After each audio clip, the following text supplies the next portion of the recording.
we go back to? What would we ever go back to that's better than God?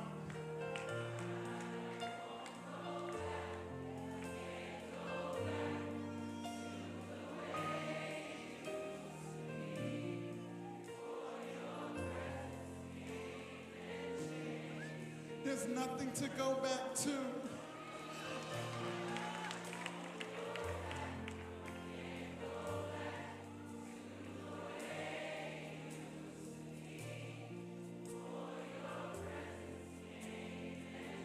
Why would you ever want to turn around and go back to the way it was?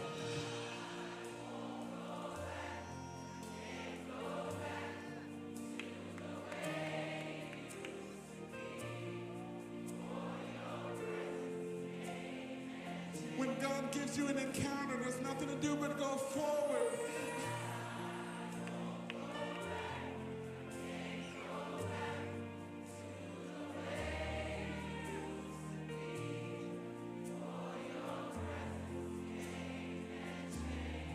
I've been changed.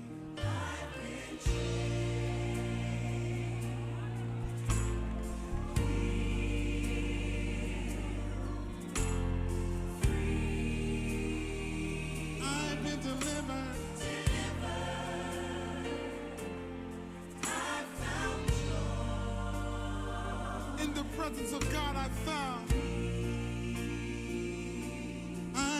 grace and favor, and right now is the moment. Today is the day. I've been changed. I've been changed. And I have waited for this moment right here. And I won't let it pass. So can we declare tonight? I won't go back. Can't go back to the way it used to be. For your presence came and changed me. I won't go back, no.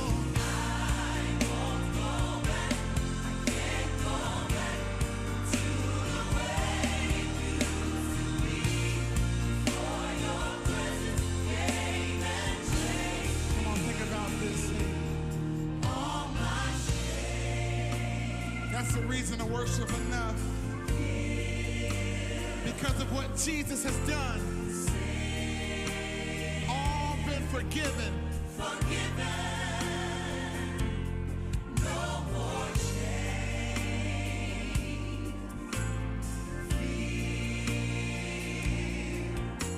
My past. Somebody declare it's over. It's over. Somebody say, right now. Right now is the today is the day. I've been changed. I've been changed. And I have waited. Yes, Lord. Yes, Lord. And I won't let it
If you give a little more than you take, and if you try to fix more than you break, if you're the kind who takes the time to help a stranger in the rain, there's a place for people like you. If you stand up for those down on their knees and lend a voice to those who cannot speak,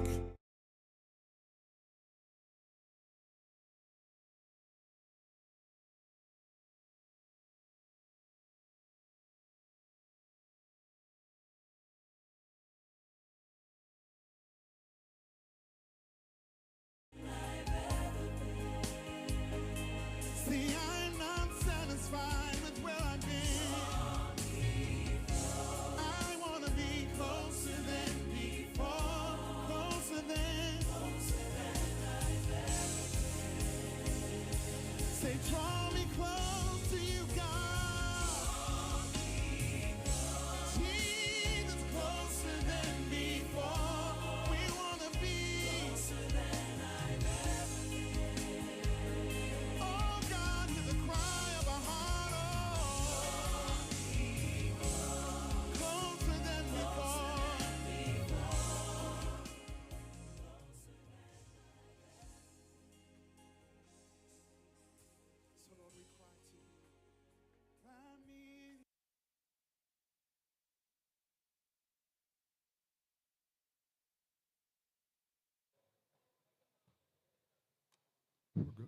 Good morning.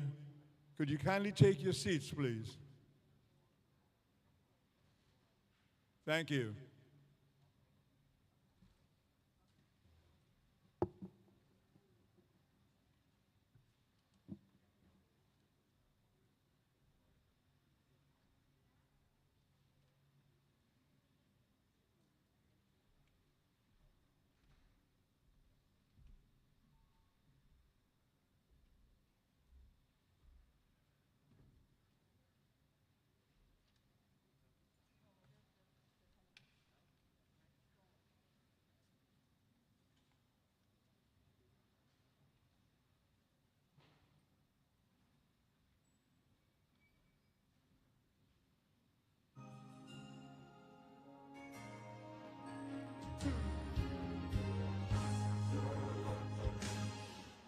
When you've done all you can, and seems like it's never enough. And what do you say when your friends turn away? You're all alone. Tell me, what do you give when you're giving your all, and seems like you can't make it through? Well, you just stand when there's nothing left to do. You just stand, watch the Lord see you through. Yes, after you've done all you can, you just stand. Tell me, how do you handle the guilt of your past? Tell me, how do you deal with the shame? And how can you smile while your heart has been broken and filled with pain, filled with pain? Tell me, what do you give when you're giving your all? Yeah. Seems like you can't make it through. Child, you just stand when there's nothing left to do. You just stand, watch the Lord see you through. Yes, after you've done all you can, you just stand and be sure you're not entangled in that bondage again. You just stand and be sure God has a purpose. Yes, God has a plan. Tell me, when you've done all you can, and it seems like you can't make it through, child, you just stand. You just stand. Stand. Don't you dare give up.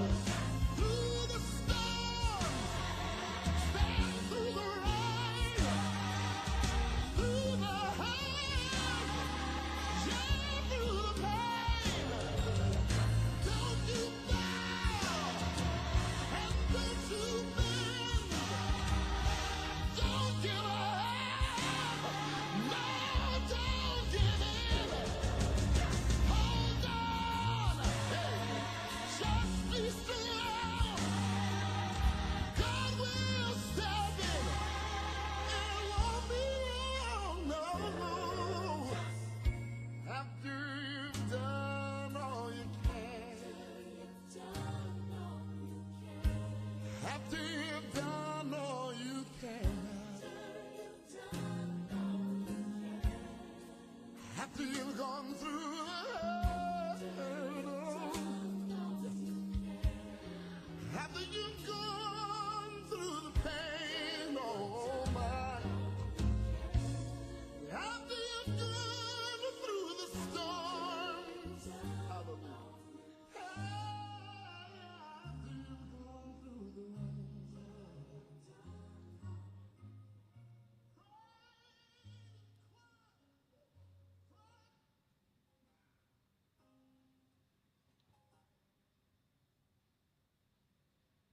Good afternoon. Good morning. Welcome to this celebration of the life of Dr. Addie Ottley. Booker T. Washington said, "No man who continues to add something to the material, intellectual, or moral well-being of the place in which he lives is left for long without proper reward." Our Dr. Addie Ottley has received numerous earthly awards and rewards, and now is a recipient of his heavenly rewards for his work here on earth. To begin our tributes and remarks, please welcome Robbie Brown.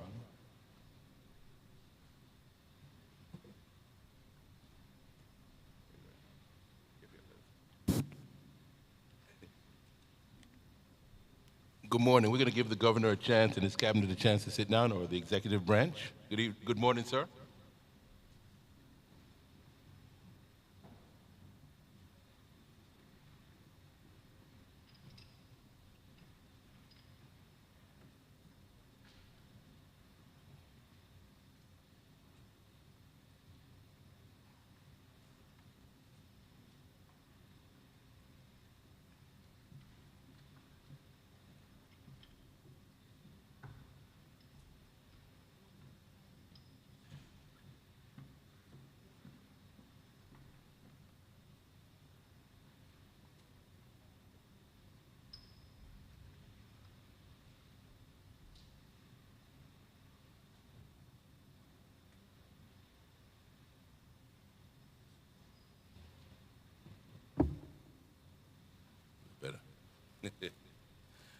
All right, let's get this thing going. So good morning, everyone.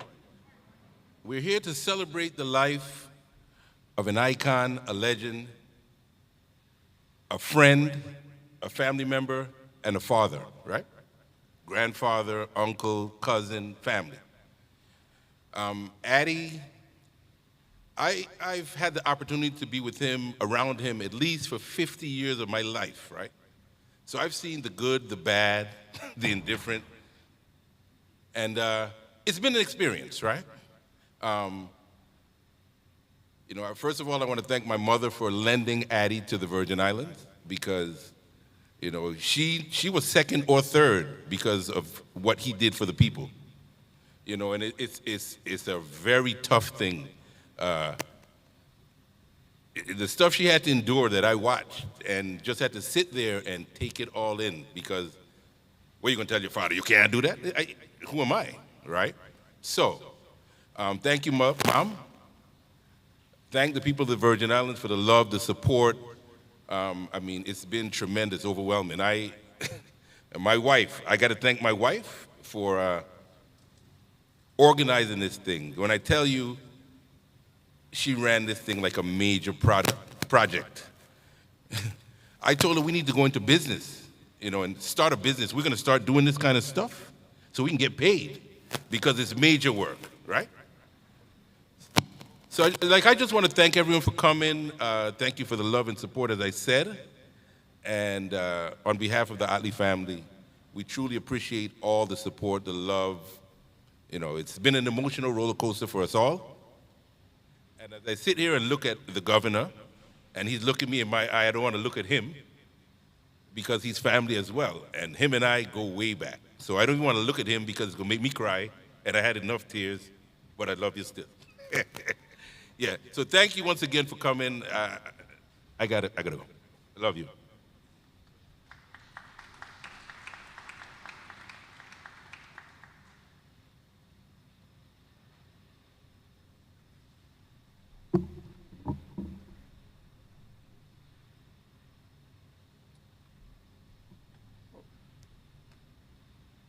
I'd like now to call on the Honorable Myron Jackson to render the eulogy. Senator.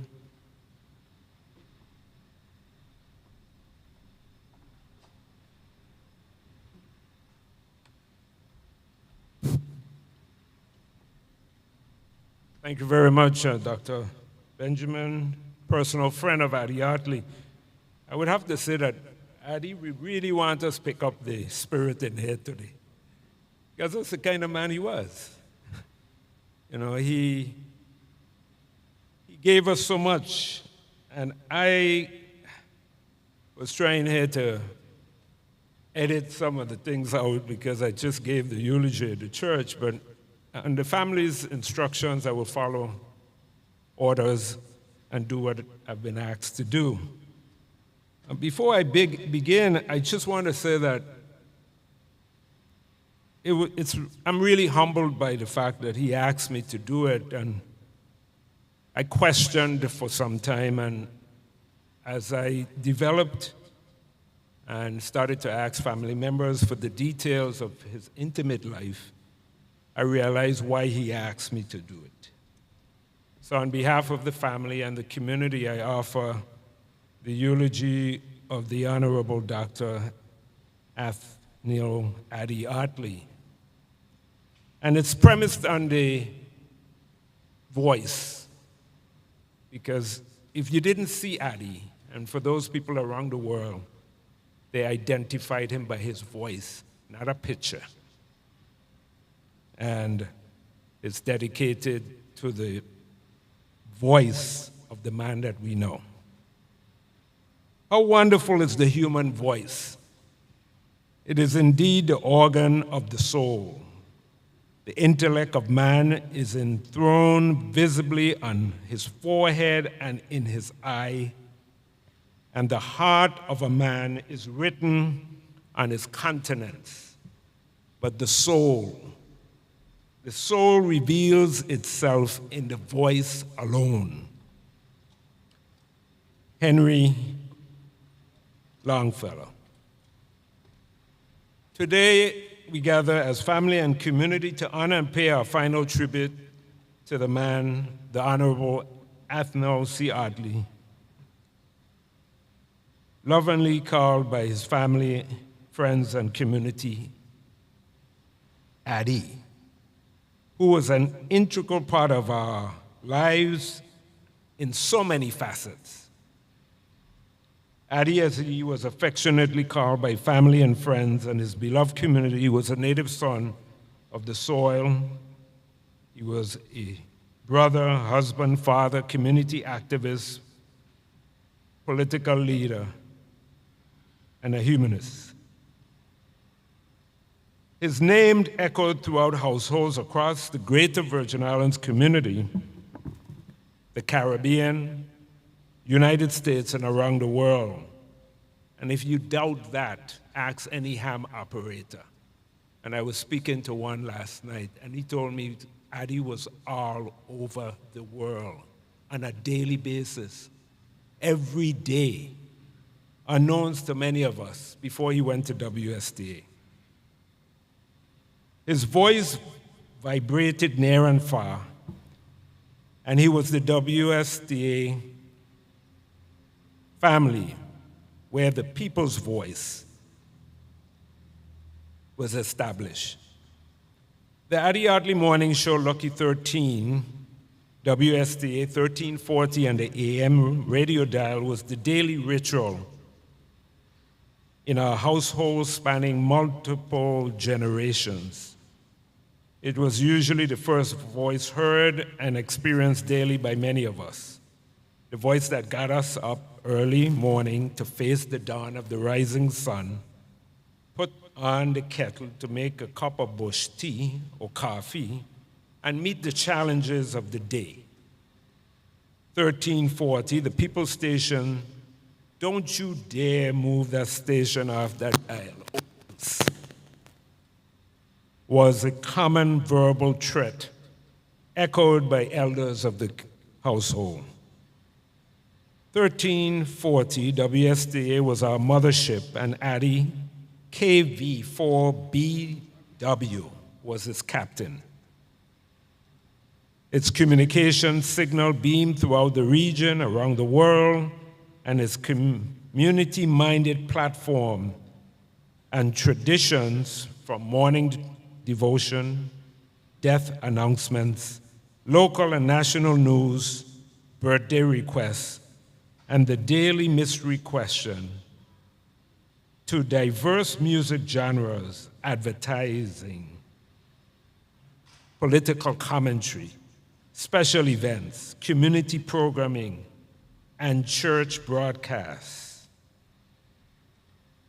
The station guided us through Christmas season and other special events and activities, including a Christmas Eve party, Good Friday programming, carnival and festivals, the hurricane seasons, and the hurricane prayer, which religiously began at the beginning of the hurricane season, the political season, and interviews and discussions with callers and government officials on the state of affairs of the territory. As a radio personality, he humbly challenged us daily that no man is an island. You are your brother's keeper. It takes two hands to clap. One hand washes the next. Man, know thyself. And that knowledge of your history and culture are essential and important elements of identity, self-determination, and nation building.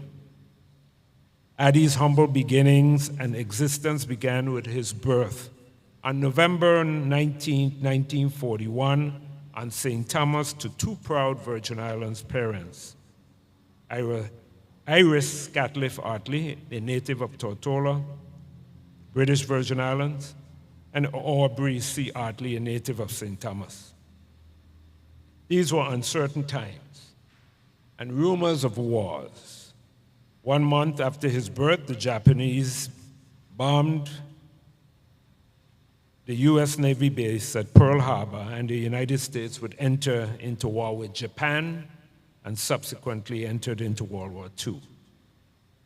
The backdrop of Addie's saga is staged with the boundaries of the historic community that we know as Savannah today, located not too far from the family's church. Under Danish rule, this area was subdivided in 1764, 1765 for those who were rejected or tolerated, which include the ethnic populations of free people of color, enslaved Africans, Jews, Huguenots, and Catholics. Under the American rule and the era of Addie's childhood, Savannah was a bustling working class community, a village of descendants of Africans, Europeans, and immigrants of various ethnic groups and walks of life. It was not too far from his family home that Addie was baptized in the St. Peter and Paul Catholic Church. He attended school and graduated in the class of 1959. His father, Aubrey, was a renowned local artist, a World War II veteran, a founding member of the Territories Boy Scouts of America, and the first political party of the Virgin Islands. He was one of the founders of the Progressive Guide, and in his honor, the Sugar Estate Post Office is named for him. It was within this nurturing community environment that an example for Addie and his siblings were cultivated. Addie always credited his loving mother, Iris Artley, and his protective grandmother, affectionately called Bina Vesterban, as being major influences in his life, and through them he was cultivated in the importance of giving, helping others, and service to your community. If you know Mr. Artley, you would know that he was a disciplinarian, and he ran a tight ship of his household. His children, Andre, Bernard, Flavius, Ira, Paul, Peter, Magali, Sonia, Clarice, Janine, Joyce, Lenore, Margaret, and Velma knew the golden rules: respect for your elders, good manners, and the importance of pursuing an education. At a young age, Addie exhibited a passion for communications, electronics, and engineering. And at the Artley's family's first residence on Gassigarda No. 1 in the vicinity of the old Jewish burial ground, Addie was permitted a sacred space to study ham radio in the corner of his mother's busy outdoor kitchen. This inspired his inquisitive and analytical mind to build a ham radio and operate a radio station in the cellar of their vernacular cottage at that time. As a teenager, Addie became the youngest ham operator to be granted a license in the Virgin Islands. And his car name, KV4BW. He held the highest FCC amateur radio license, the extra class license, and the highest commercial radio telephone operator's license, along with first class general radio telephone certification with radar endorsement. These early accomplishments and interests led him to a mentorship at WVWI radio station, where radio personality Lee Carl, who's here with us today, recognized the talents of young Addie Ottley, and through encouragement, persuaded him to enter the broadcasting field. Addie's leadership skills was also exhibited at an early age and would be manifested decades later when he was elected to a Senate seat and subsequently Lieutenant Governor of the U.S. Virgin Islands.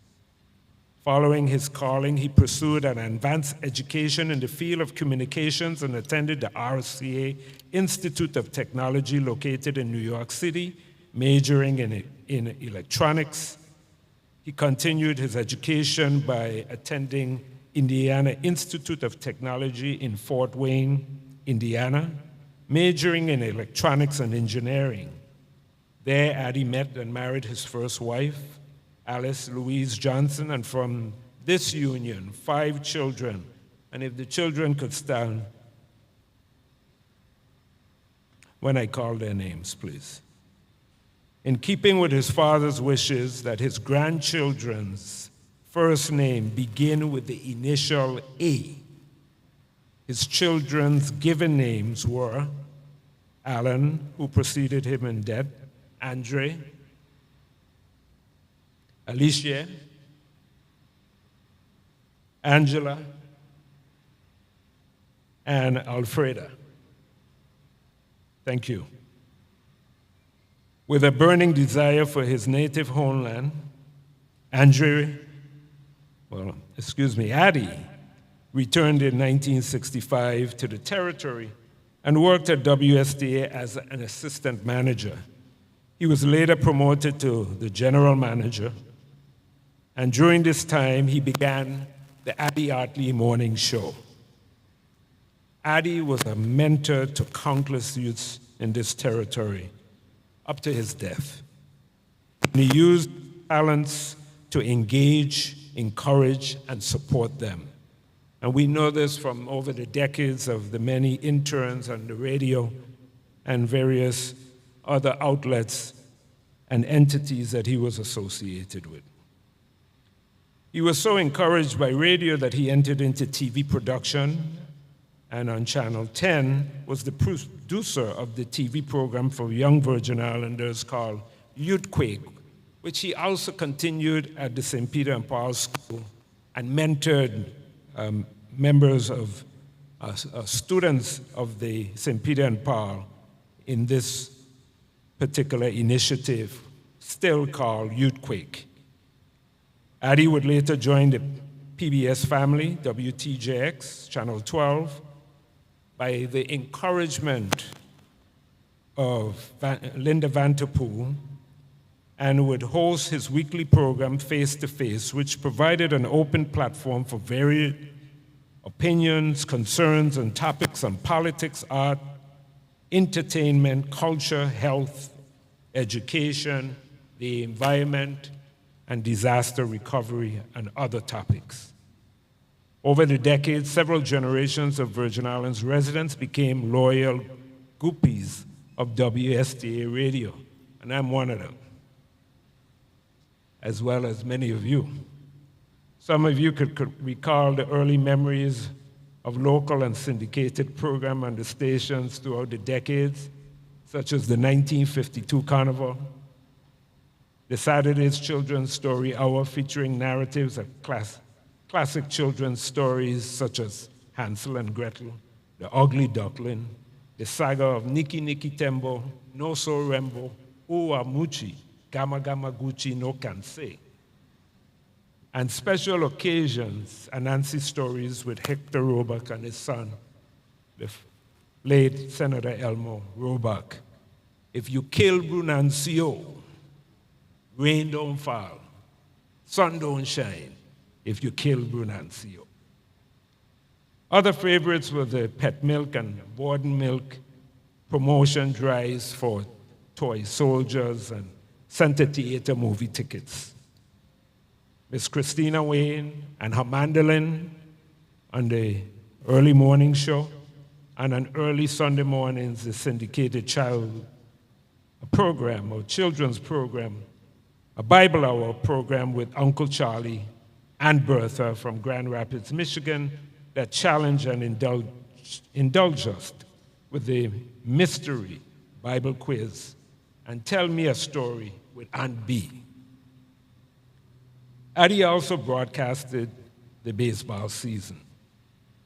And all of us know that the Brooklyn and Los Angeles Dodgers was Addie's life.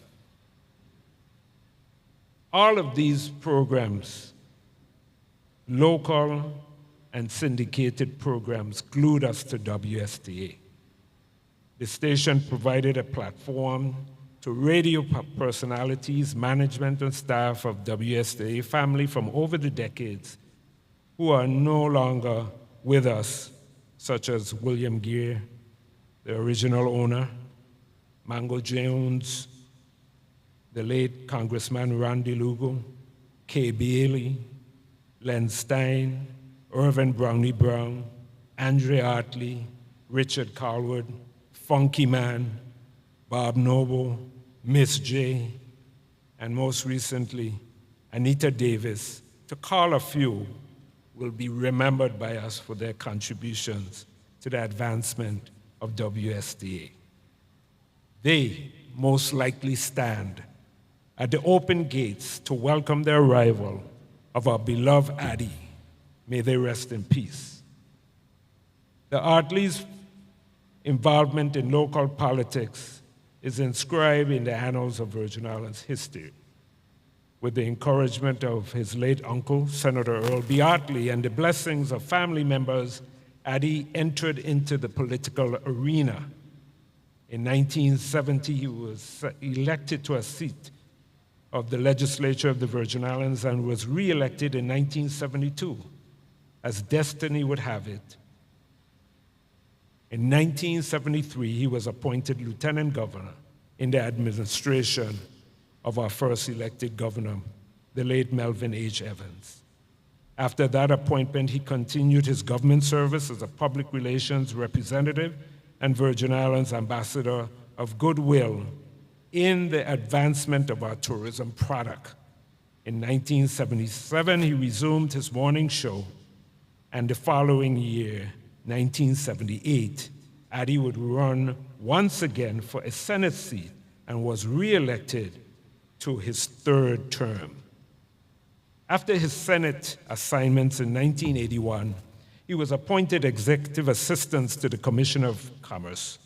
After a decade of laudable record of public service, Addie continued to pursue his passion for communications and returned to the radio, WSTA, to advance community engagement and public service.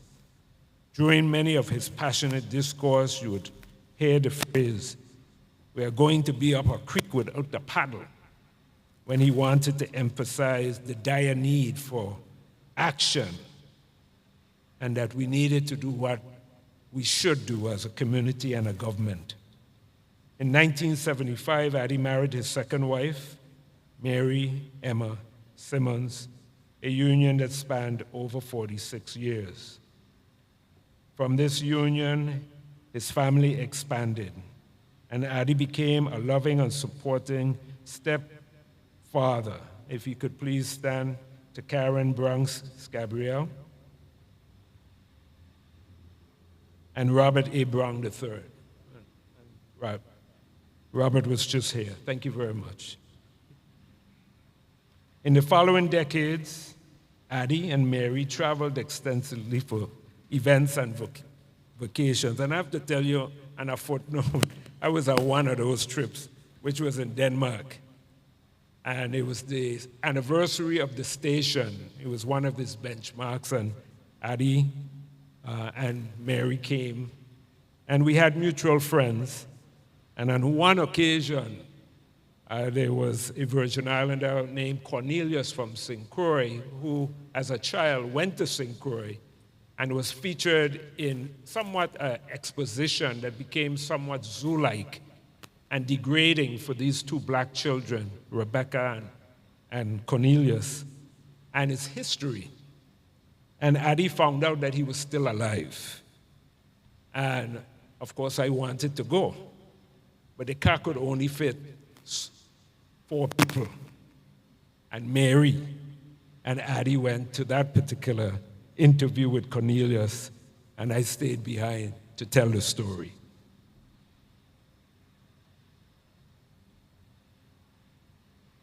Addie was a family man, and his children was his joy and contentment. And when they became parents, he became a proud and attentive grandfather to his grandchildren. And I don't have all the names of his grandchildren, but could you please stand and be recognized?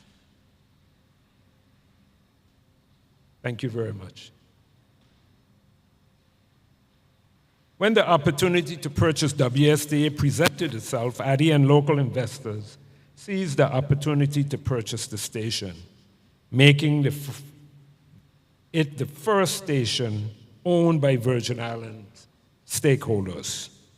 In 1984, Addie became the president of Artley Communications, and over the last 4 decades, WSTA has been given our community an active voice.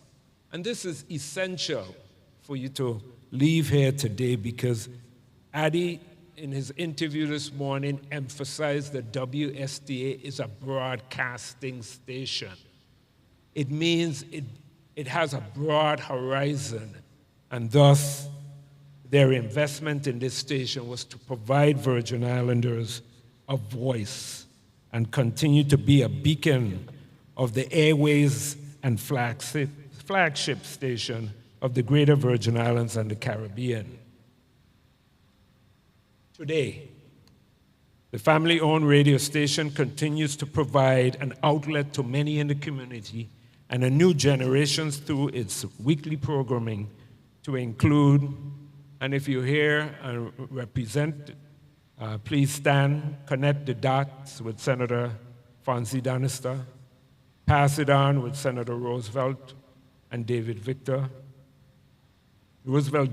and Victor Sidney, Idea and Issues with Terry T., Winston and Jason, Focus VI, Peter Artley,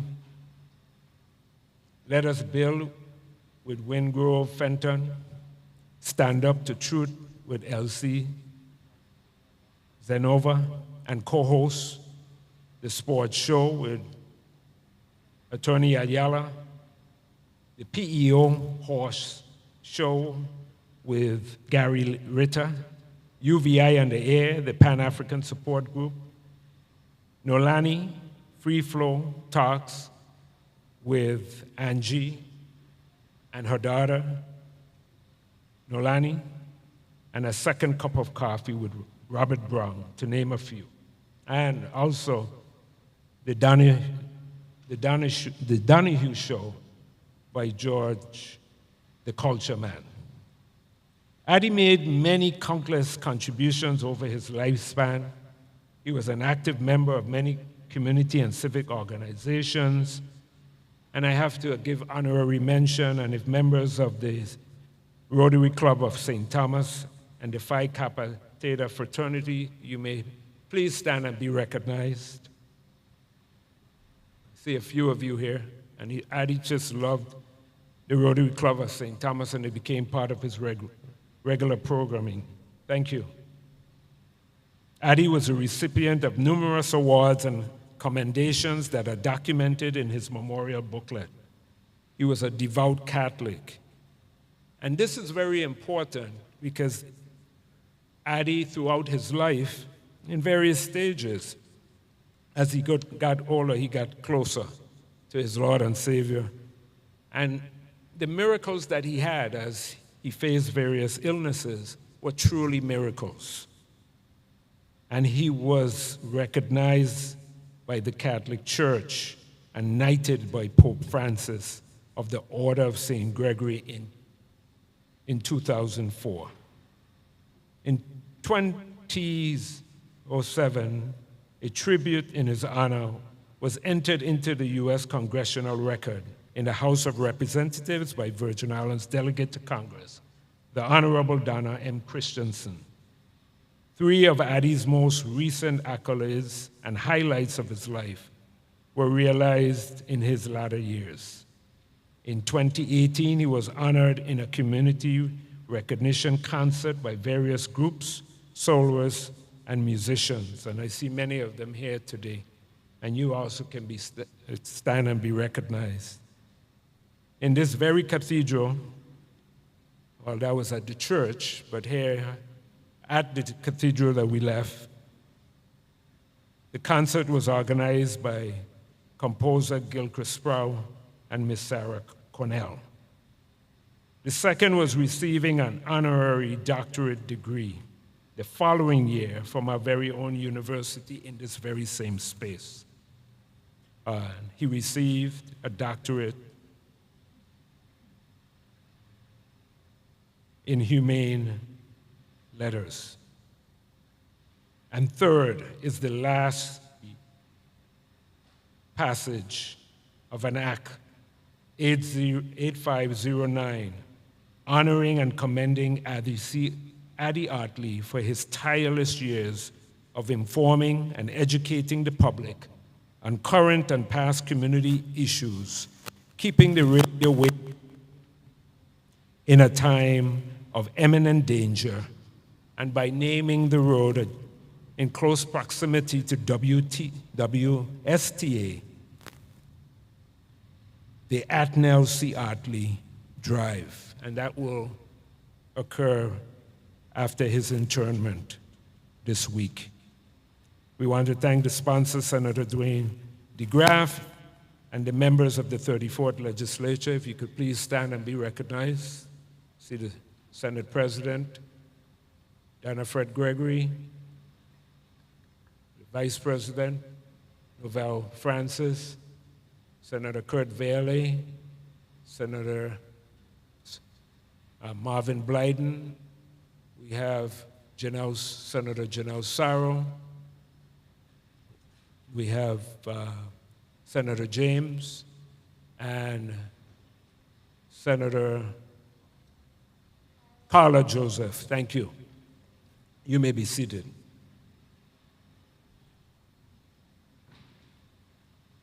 In retrospect, Addie's lifetime of unwavering and dedicated commitment to his ancestral home and beloved community would take its toll on his physical health. The sudden death of his son, Alan, blew the winds out of his sails, and one of his final requests was to be buried adjacent to his beloved son, which will take place in the East End Cemetery of St. Thomas. On behalf of a grateful community, we say a heartfelt thank you to the entire Artley family. And if your family would please stand and be recognized, the entire Artley family.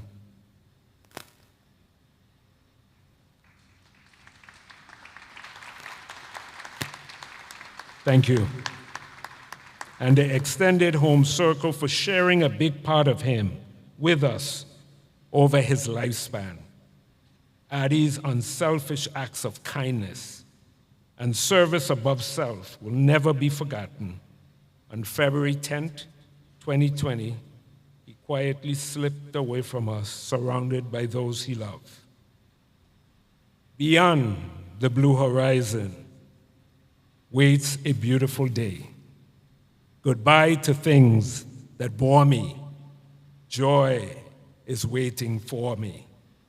I see a new horizon. My life has only begun. Beyond the blue horizon lies a rising sun. Thanks for the lift, KV4BW. Beam up and farewell, my friend. The wheel bend and the story end. And thank you for your indulgence, for delivering this a second time. And it did take some wind out of my sails, but may he rest in peace.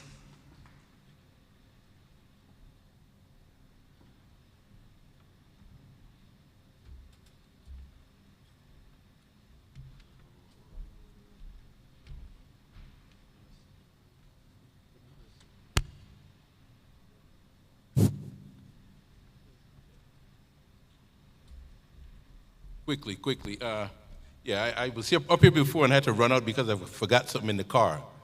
First of all, we have to thank the government of the Virgin Islands for all the help and support that you've given us during this time. Of course, UVI, Dr. Hall, got to thank everyone indeed. But if it wasn't for this young lady, right, I don't know if me and my wife would have been here, because the fights, the tension, the this, the that, just problems. So Eugenie Williams. Eugenie, please come. Please come. Come. Excuse me, sir. Can Eugenie come up here for a second? Yeah. I'm sorry. She's working. I'm sorry. But we just wanted to present to you a plaque for everything you've done for us, because without you, it wouldn't have happened. So it says, presented to Eugenie Williams, thank you for your support. We will forever be grateful to you and your help, patience, and understanding. Robin and Janine Brown, 2022. That's for you.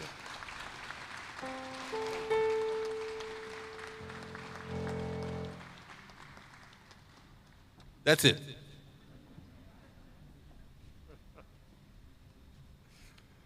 Oh, yes. Well, we would now like to present a musical selection. It's entitled Wonderful World. And that's with Deanne Parson and friends, and it's featuring DJ on the trumpet, Deanne's son. Wonderful World.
Thank you. Let's have another round of applause for the wonderful presentation. Featuring DJ on the trumpet, and there was Sherman Williams on the saxophone. Okay. I'll let you know who the others were a little later on, and the steel pan was Leroy Simmons. Okay. Continuing the tributes, let me call first Angela Lewis. You hear her in the morning, or you'd hear her in the morning on the Addie Ottley show. And was the granddaughter also? Yeah. There you go. So, ladies and gentlemen, please welcome Angela, Addie's daughter.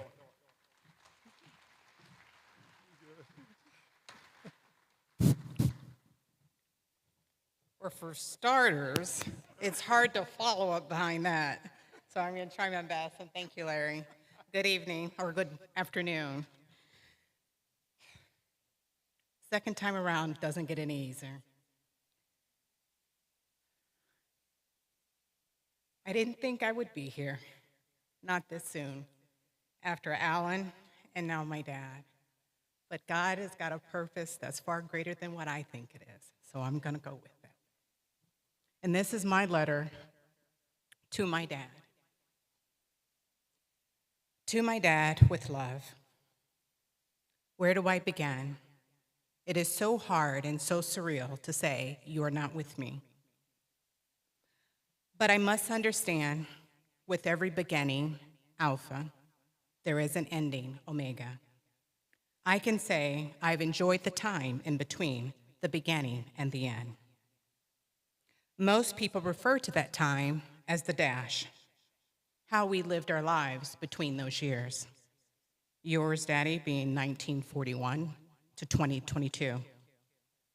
I've had an opportunity to enjoy you immensely, and that's an understatement. Everything from silly car rides to nowhere with my daughters, to pretending like I like Fox News, and you guys know the Trump thing, we kind of kept that on the down low, to sitting and trimming your toenails. And you guys may not understand that, but Robbie probably does wherever he is. Him and my dad love pedicures and manicures. Many influential people have told me, your father really loved these Virgin Islands. And I must agree. I have been fortunate enough to witness his love for these islands. From his early beginnings of being a son, a brother, an uncle, a father, a friend, a mentor, and a community activist, and not let me forget, a politician. He has touched many hearts and lives.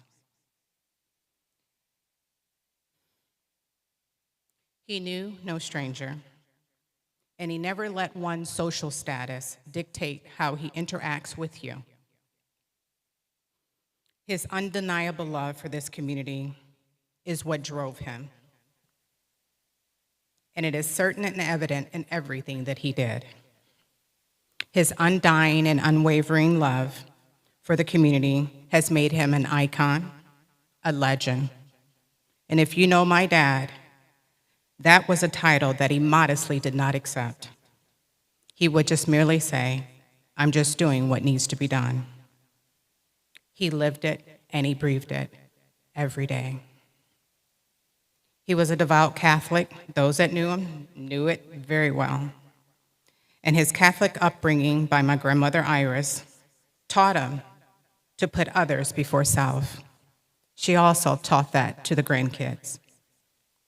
The Bible is tailored to teach us to follow the perfect example, and that being Jesus. Jesus served others, and he taught us likewise to do so. My dad did just that. He served his community at all costs, as sad as that sounds, but he risked a lot to serve his community. From young, we were taught unconditional love. Unconditional love, simply put, is love without strings attached. He offered his love freely. He didn't offer it based on anything that you could have given back in return. You simply loved and wanted the best for others and their happiness. This type of love is sometimes called compassionate or agape love. My father depicted that. Through my brothers and sisters, Alan, Andre, Alicia, and Alfreda, we shared it with the community. At the time, we didn't understand the reasons why. But now it's time for us to understand the reason why. As an adult, I come to realize that he was preparing a better tomorrow for us. He was forging the pathways for change and fairness. His riches were not tangible. All that he had, he gave to his community, or he put it back into his community. This is just an example of others putting others before self. As we close this chapter in your life, I take this journey alone. Walking beside your footsteps that you created for me. Notice I said beside. I'm not walking in them. They're far too big for me to fill. Daddy, you have always been encouraging, inspiring, dedicated, and loving. Excuse me.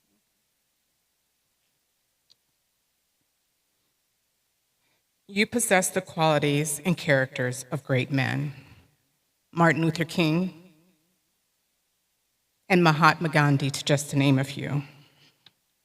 From young, you wanted to make a difference in others' lives. If I looked up the word impact in the dictionary, it would read, to have a strong effect on someone or something. Well, Daddy, you did just that. You made a strong impact in your community. You left your mark on this world.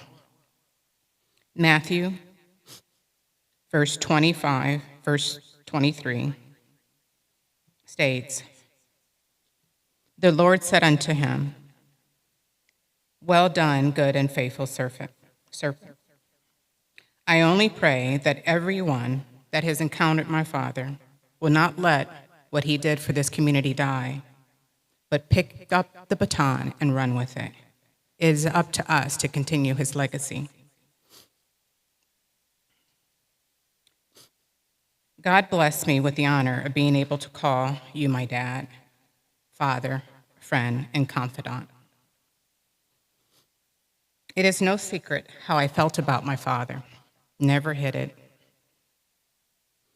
And how I felt about him remained the same till the end.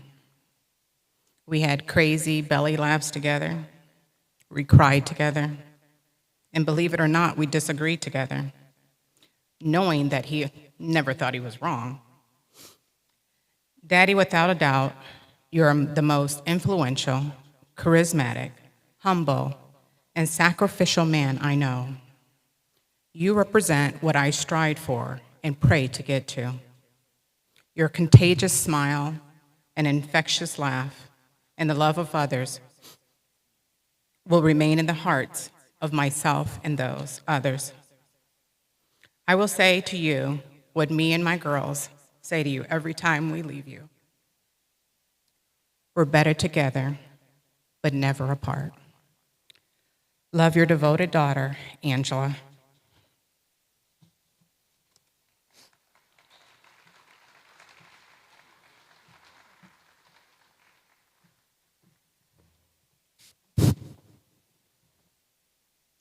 Next, I'd like to call up what Addie has called his old buddy for his tribute, Hugo Hodge, Jr.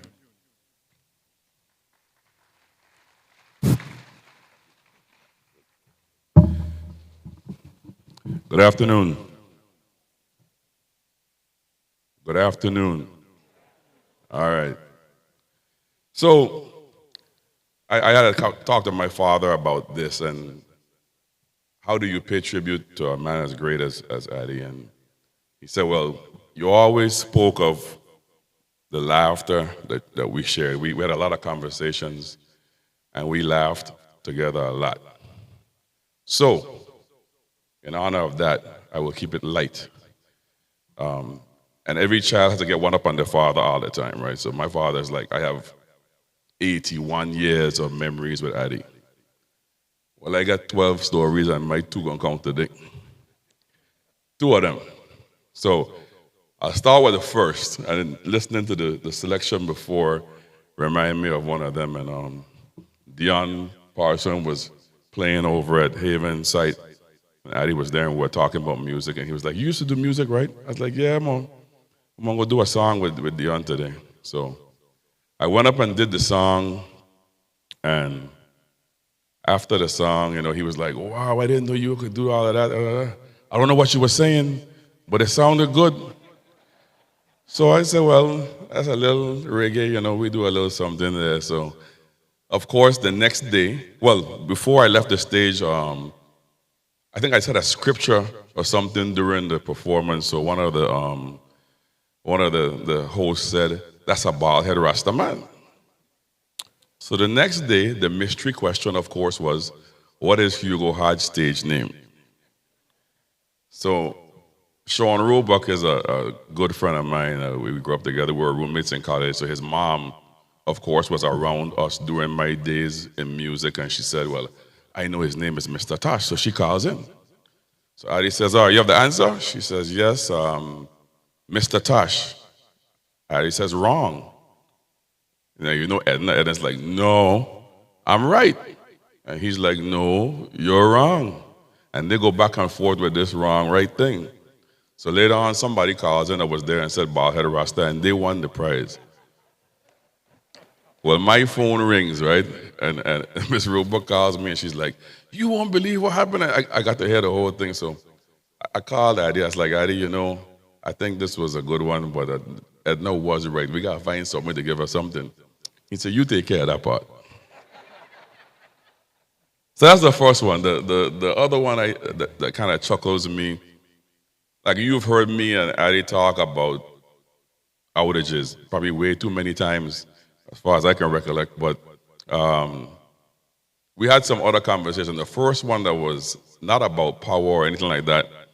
I was a young boy, and God, we in our 50s, when we were small, we were the remote control, we were the VCR, right?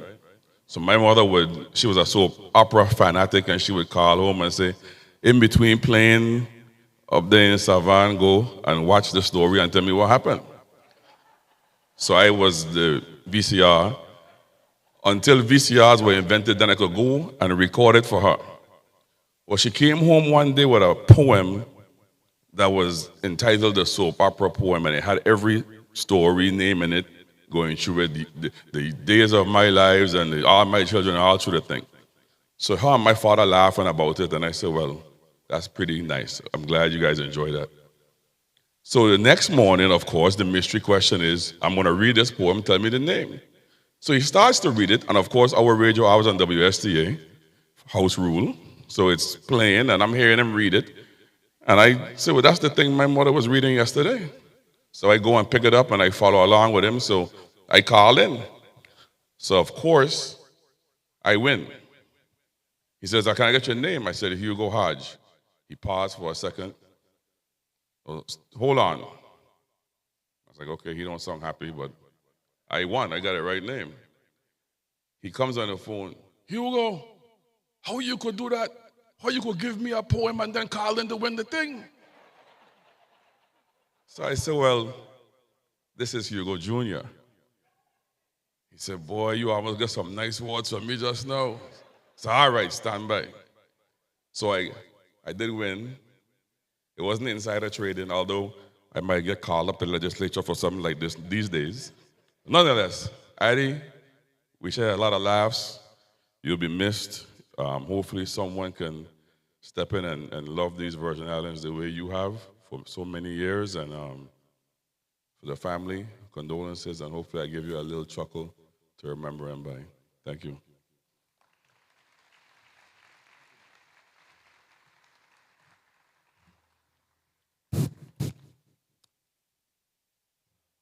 Next, I don't know how to introduce Val.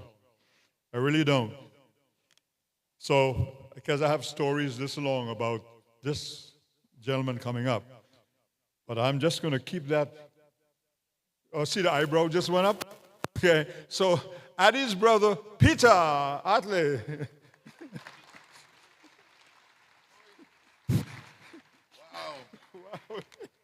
You just spray me. Hello, hello. Aye, aye, aye. I just drop a tear for my brother, you know. That's rare.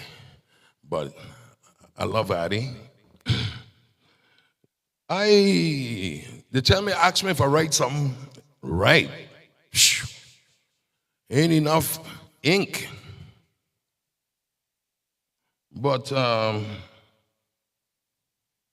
really want to say welcome, welcome to all the family members who are visiting. Great to have you. Addie's children, Mary, love you, love you, love you. To the people of the Virgin Islands who embrace this brother of mine. Now, you know, everybody out there know Addie from TV. They know him from radio. I know him from behind the scene. And that brother ain't easy. Addie was last minute. Addie will go promise somebody he's going to do a broadcast. I would hear it on the street. Oh, I need you to come in and cover. It's like, wow.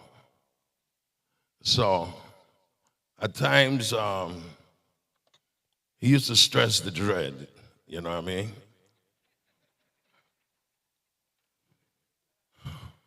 The thing, but see, me and him had an issue. He was my mother's first child. I happened to be one of the last. I said, wow. So people would say, well, how come you ain't like Addie? And I said, keep it simple. Blame my mother. Being the first child, he had all the breasts for himself. When my mother after she had must see 9 children, these 2 big head youths coming out. She said, my son, bring the pet milk. You understand? So I say if I different, blame it on my mother. Because they say, look, no, if you're breastfed, you're strong. You know what I mean? You're ahead of the rest. So don't blame me. Again, it's my mother, you know? Being the last and he being the first, when I actually ran into the brother and realized he was my brother, he already had a family. He was living out of state, you know. And I think I was in elementary school. I was still in Catholic school before they threw me out. But serious. And my mother used to make me, before I go to school, the station was in Frenchtown. She used to make me take breakfast for this brother, walk to Frenchtown to feed him. And I said, but wait, he driving. He can't stop Savannah and just get his thing. So I had a problem with him. I didn't realize, you know, and because I have access to him, I was around him. I'll hear all kind of stories he get on the radio and say, oh, my grandmother them used to defend me, to protect me. Nobody never beat me. Being I would look to choke off a son he fought. I said, wow. I said, that sounds like a spoiled child. You know what I mean? Me now, who come up way, way, way down, you know. Mother walking, father walking. Guess who I end up raising up with me? My brothers and sisters. Abuse. They didn't do a good job. They did, no. So, if you see me rowdy and crazy, my sisters and brothers is who influence me. You know what I mean? And when you come from a family with, oh, my father had 17. Wow. And I always say, I'm glad they went one more time. Oh my gosh. I wouldn't have been here. You understand what I'm saying? So my mother got me into this thing where, and I tell people, I didn't know anything about radio, didn't care about it. But if you expose children to stuff, they could adapt to it. I was exposed to radio just by carrying this breakfast to this spoiled child. And just by being there, I observe, I learn. Now, he's the one who went to school and get his big degree and all of that. Me, I was like the janitor. I do the cleanup work. I do the setup work. And when the star's done, I got to break down and go. And you know, I used to tell people like, hey, I want the Addie treatment. You know, the Addie had a special treatment. Me being the setup man, they'll have a chair for Addie. They don't have none for me. So I got to stand up. Addie have water, I got to heal up. They didn't even know my name. Everyone referred to me as Addie brother. I said, wow. Can't shake this guy. Can't shake this guy for nothing. But again, I have to recognize Lee Carl, love you, Alex Randall,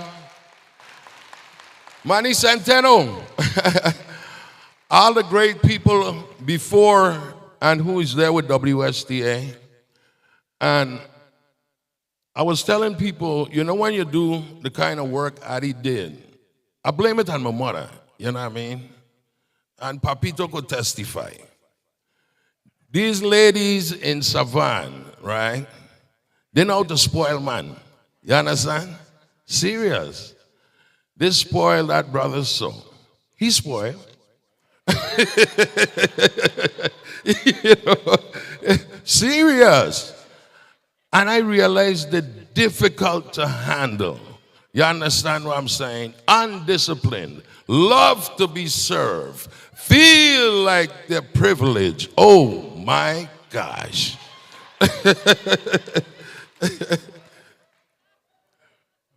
But you know, one of the things in the work that Addie did,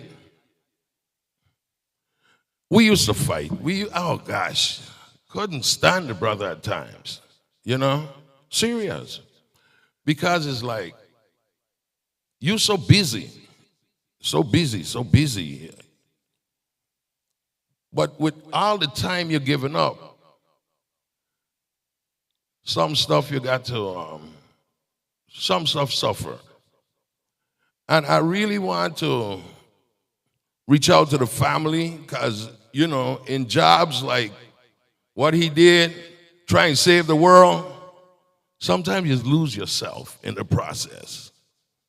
And for me, I hear all the great things that people say about my brother, but being close up, having access, you see, he would make a commitment and say, hey, I'm going to do this.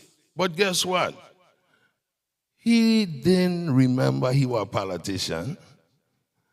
They'll say, yes, we're going to help you, but never come true. So the stress that goes along with that, trying to do something, but you don't have the power. And hey, St. Thomas people, they know how to put a full court press on you, you know. They know how to throw that guilty thing now. Hey, you say you're going to do this. Hey, look, Wapa go have the cussing. I said, it's good. Stop saying it's yours. You know what I mean? Serious, the brother never quit. So I admire all the stuff he did. But again, let me just say one more thing and I'll go. Because look, no, I could talk, you know. They don't pay me to talk, but I don't do some free talking. You know what I mean? Me and my brother, we like normal brothers. You know what I mean? It's just that he being old, I being young, the age difference. You know, it's like my son, I can't deal with hip hop, but that's him. So the generation gap, so at times we agree, at times we disagree. But it was always respect. It was always respect, you know. And although I wouldn't like it, I would still give him that respect as an older brother, as a person who's supposed to know better, older brother. It's hard to say that you're wrong sometimes. You know what I mean? And I was angry, I must say, during the 2 hurricanes. I must say I learned a lot from doing the hurricane thing with Lee Carl. It was, for a long time, me and him. I just being the engineer, so you learn. If you show up long enough, you'll get it. And the 2 Cat 5, after the first Cat 5 came, I was angry because the building was breached, water was coming through, the floor is full of water, and I'm saying, no, if I get electrocuted in here. You know what I mean? And boom, okay, the next one coming. But I was angry because management at the time didn't take time to, like, hey, secure the place. Ho, ho, ho. So I was protesting. So when this Cat 5 said come, I said, I ain't going in. I'm not showing up. I ain't going. You understand? But I always say God is an awesome God, because if I didn't go,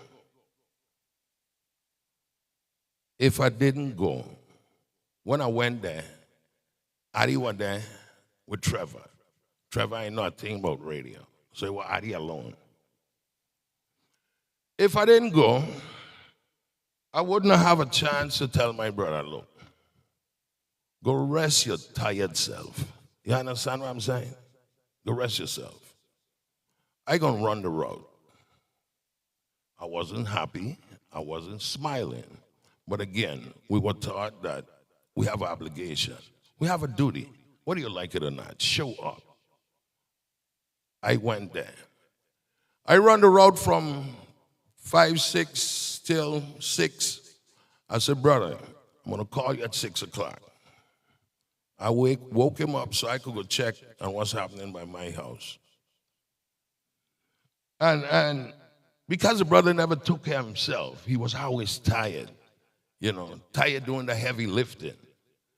But that rest that he got that night made a difference when he came on at 6 or 7 and was able to man the ship 24 hours, talking to people, relaxing people, having access to the information. You understand what I'm saying? If I didn't show up, but also, just to show you, as a person who believes in constant training, what also annoyed me, when the transmitters went down, we had to go to the emergency transmitters. And I love my brother, but you know, it's like he didn't know how to put it on. You spend so much time doing people's stuff, saving the world, that you didn't know how to put on the second transmitter that kept us going. You understand? That's some of the price, the give and take from giving.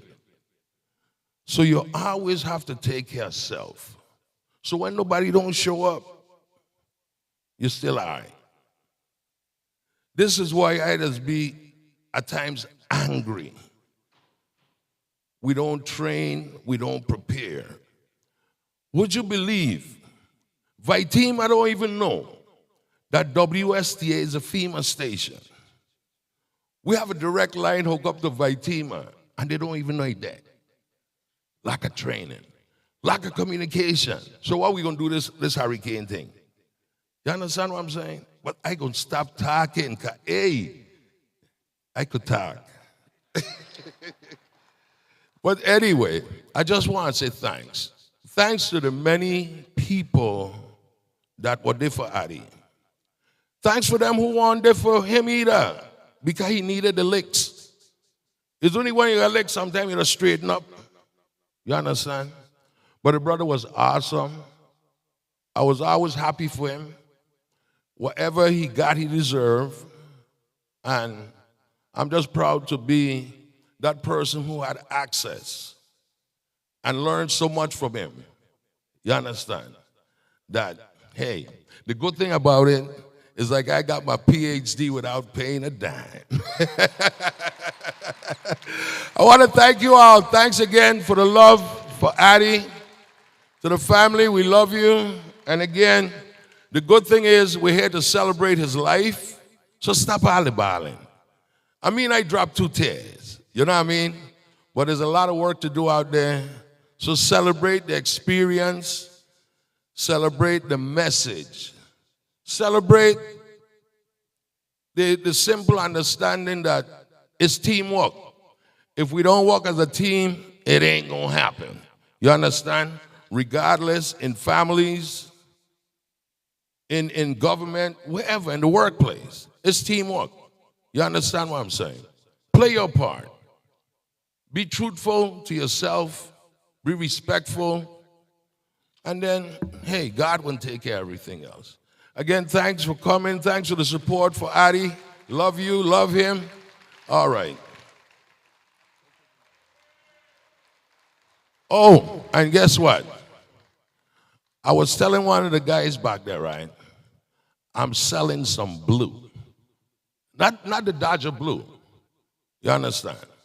So check me in the back. We got some blue to sell. No, man, just joking.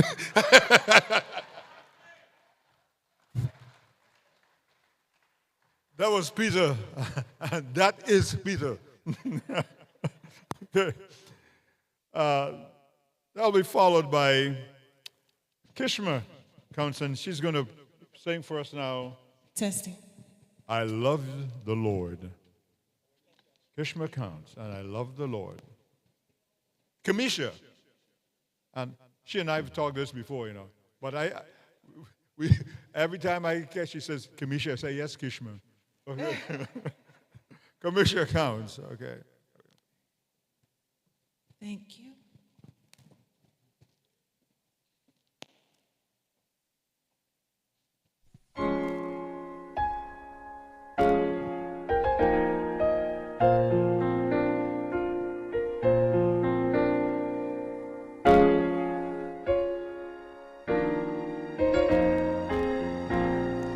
I love the Lord.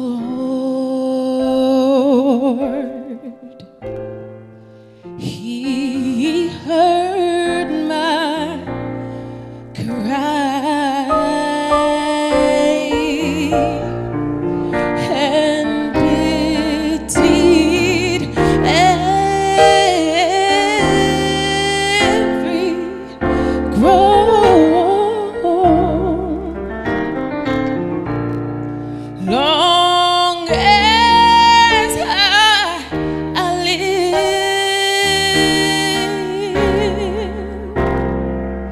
and troubles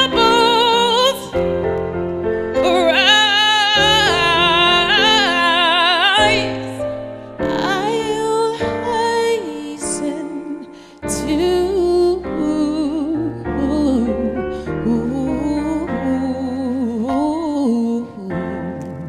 his throne.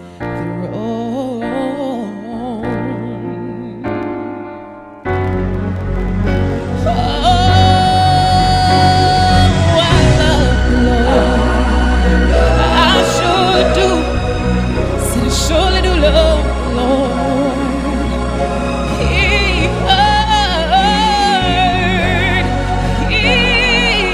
heard my cry, and he pitied every groan.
surely I will. Thank you.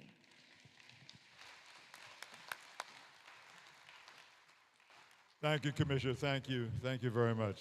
Okay. We continue our tributes, and the next person up will be Addie's adopted sister. He always talks so much about his adopted sister. So I said, Addie, I have adopted sisters too. You know, he said, yeah, but they ain't like mine. Here we are, Joel Malloy.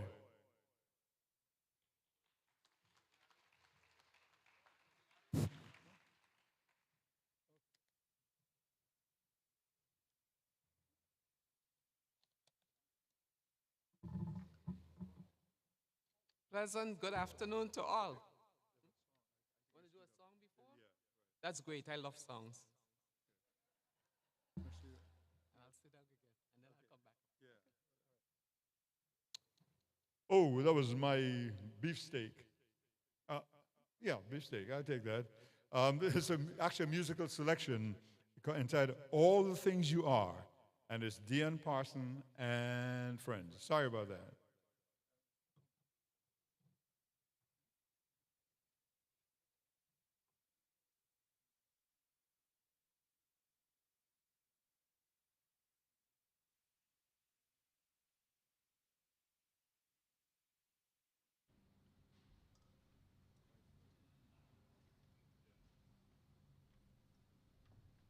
Yeah, Ron just reminded me that two of Addie's favorite songs were All the Things You Are, and this one, My Favorite Things, right?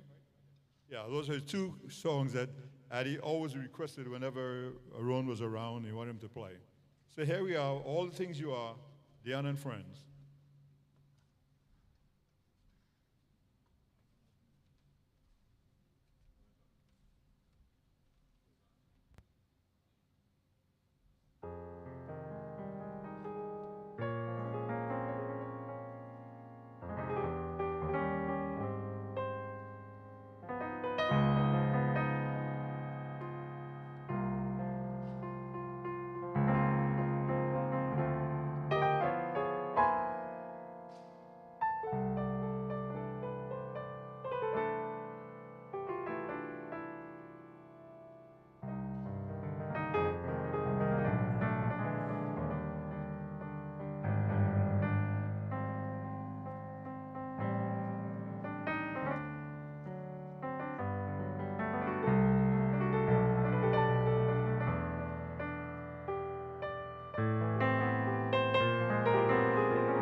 Thank you, Roan.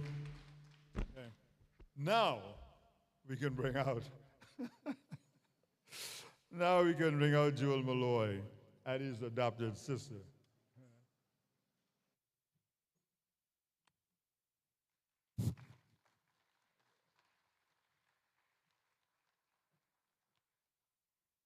God truly works in mysterious ways, his wonders to perform. Because you know what I did? That gave me an opportunity to see who are some of the persons in this audience that I can hold to some commitments at the end of my remarks. If I didn't get a chance to sit up here a little longer, I would know who some of the people are that I can hold. So God is good all the time. Good afternoon, Governor, your cabinet, Senate President Donna, whom I know from when she was a little child. I'm so proud to see where she is today.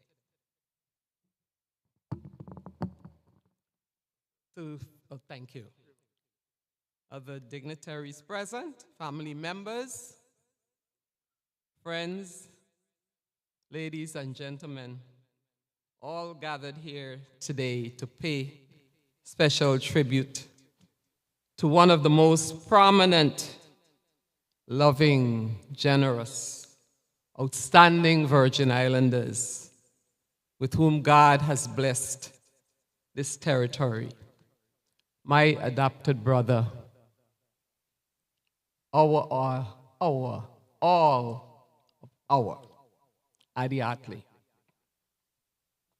The mere fact that we have in this audience today persons who have come from near and far to say goodbye and to thank God for granting us the privilege of celebrating the life of this dedicated public servant and truly unselfish human being speaks volumes that words cannot dare to express. My brother, Addie, was one of a kind.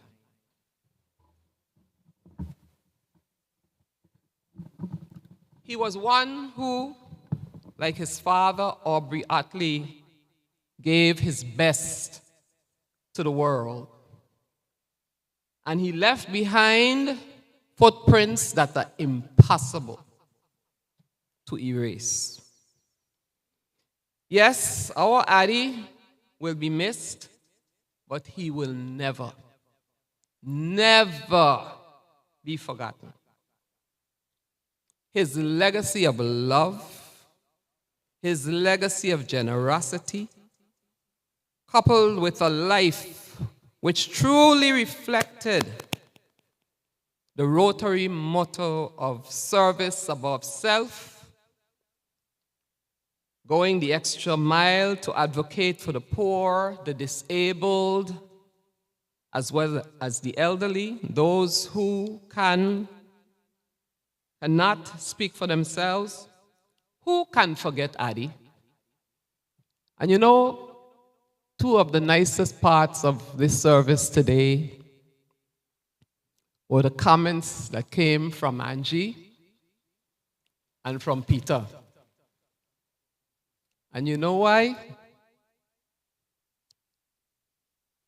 Peter, I haven't had a chance to really chat with you since Addie's death. And when I learned that he was going to speak today, I was wondering what he would speak about, what he would say. And when I heard him talk about reaching out to the family, that made my day. That made my day. Angie and I have had a chance to speak a lot during these last few weeks, but I really haven't had a chance to speak to Peter. And I'll tell you why that was the nicest part of the day.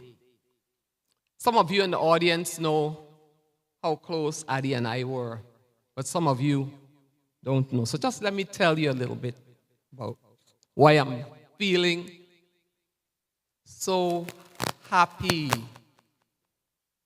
much happier than I've been over the last few weeks.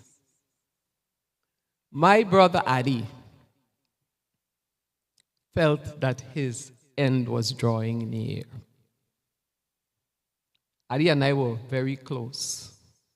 Addie knew for a long time that my best hours were around 4 o'clock in the morning. I always get up at 4. I did that from when I went to college at 16. And so he knew that I always got up no later than 4 o'clock in the morning.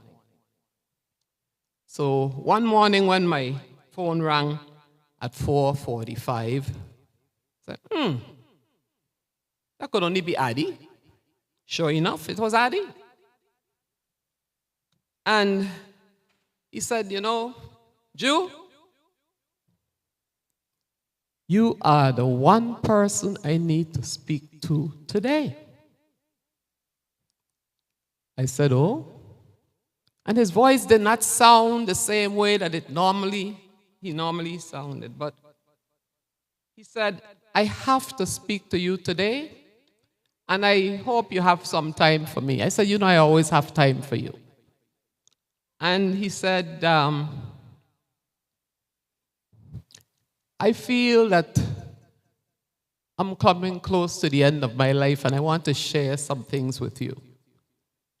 And he shared a number of things that he had not shared before. And I am going to, a lot of what I'm going to say today, or should I say, the main thing that I'm going to say today is that one of the best tributes that you can pay to an individual is to emulate the qualities that made that individual such a special human being. And some of those tributes lie in Angie and Peter. And that's why I said they were two of the best parts of the program. The eulogy was out of sight. But because of what Angie said today and because of what Peter said, I want to share with you some of the pieces of Peter's tribute that made me feel good. Peter, as he said, can be a little rough. And some of us don't understand our roughness. Because Addie wasn't easy. The only other person needed to come up here and tell you Addie wasn't easy was Mary. She's very special, very special. You have to be a very special wife to be married to Addie, for real. Okay? Because Addie could do some of these things that sometimes could get on your nerve, But because he was such a good person, after you were finished being mad with him, you had to get glad. Okay? Addie would get you in some of these things. Like, Addie would go and tell people things like, I know one person in the Virgin Islands who can solve your problem. It is my sister Joel Malloy. I don't care what the problem is in the government, She can solve it. So I gonna give you her number. But don't give it to anybody else. The next thing I know, a pile of people calling me. I got this call from your brother telling me you could definitely solve this problem. So when I get off this phone, I know I ain't gonna have any more issues. Then sometimes I would go home, find people sitting in my yard. Miss Malloy, one lady told me one day, Miss Malloy, you know how long it took me to find where you live? I said, Miss, I don't even know you. Well, Addie told me exactly where you live. Addie explained me exactly how you live, but it was a long time finding your house. And the lady went on with a thing there. Okay? And she said, I ain't leaving here till you solve the problem, you know. So I know what Peter was talking about. And then another time he put me in another thing. Governor Bryan, this one is yours. 2 of your commissioners were not getting along. And they wouldn't speak to each other for weeks. And so Addie told them, I know one person who would get the 2 of you to speak. My sister Jewel Malloy. And when somebody told me Addie was on the radio saying this thing, you know. I said, Addie was on the radio with my name, saying I could get these 2 persons to speak to each other. So I called him up. I said, Addie, I heard you on the radio with this thing saying that I could get these 2 commissioners to speak to each other. And I said, Addie. He said, yeah, I know you could do it. I said, well, let me tell you, I don't want to embarrass you, you know. So guess what? I'm going to get them to talk to each other for true. But if you do it one more time, even you will not get my number this time. So anyhow, I got them to talk together. But then I said, Addie, mine, tell them don't give this other lady my number, because if you give that lady my number, she's going to be calling me all the time. Well, I'm going to tell you her name, Governor, when I see you. Not today, but another time. So Addie could do some things that would get you really annoyed. But he was so precious, it was hard to stay mad with him. So, one of the good things from here, Peter is going to reach out. Okay? And the family is going to be more unified when we finish here today than it was when we came in. That makes me feel good. Okay? That makes me feel good. And I'm going to now summarize for you some of the things that Addie talked about when we were on that special chat.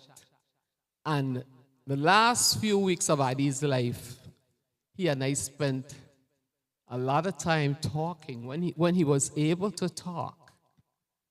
And Angie can tell you that he did speak with me. He wanted to talk with me a few times, and I would take the time to talk with him. You heard about the love that Addie had for the people of the Virgin Islands. That's true. And only a wife like Mary could take that, because, you know, we women, we like to feel that we are first. Okay? But for Addie, the people of the Virgin Islands were first. So Mary couldn't tell whether she was number 2 or number 3. But she knew for sure she wasn't number 1. And Addie wanted us to appreciate what we have as people of the Virgin Islands.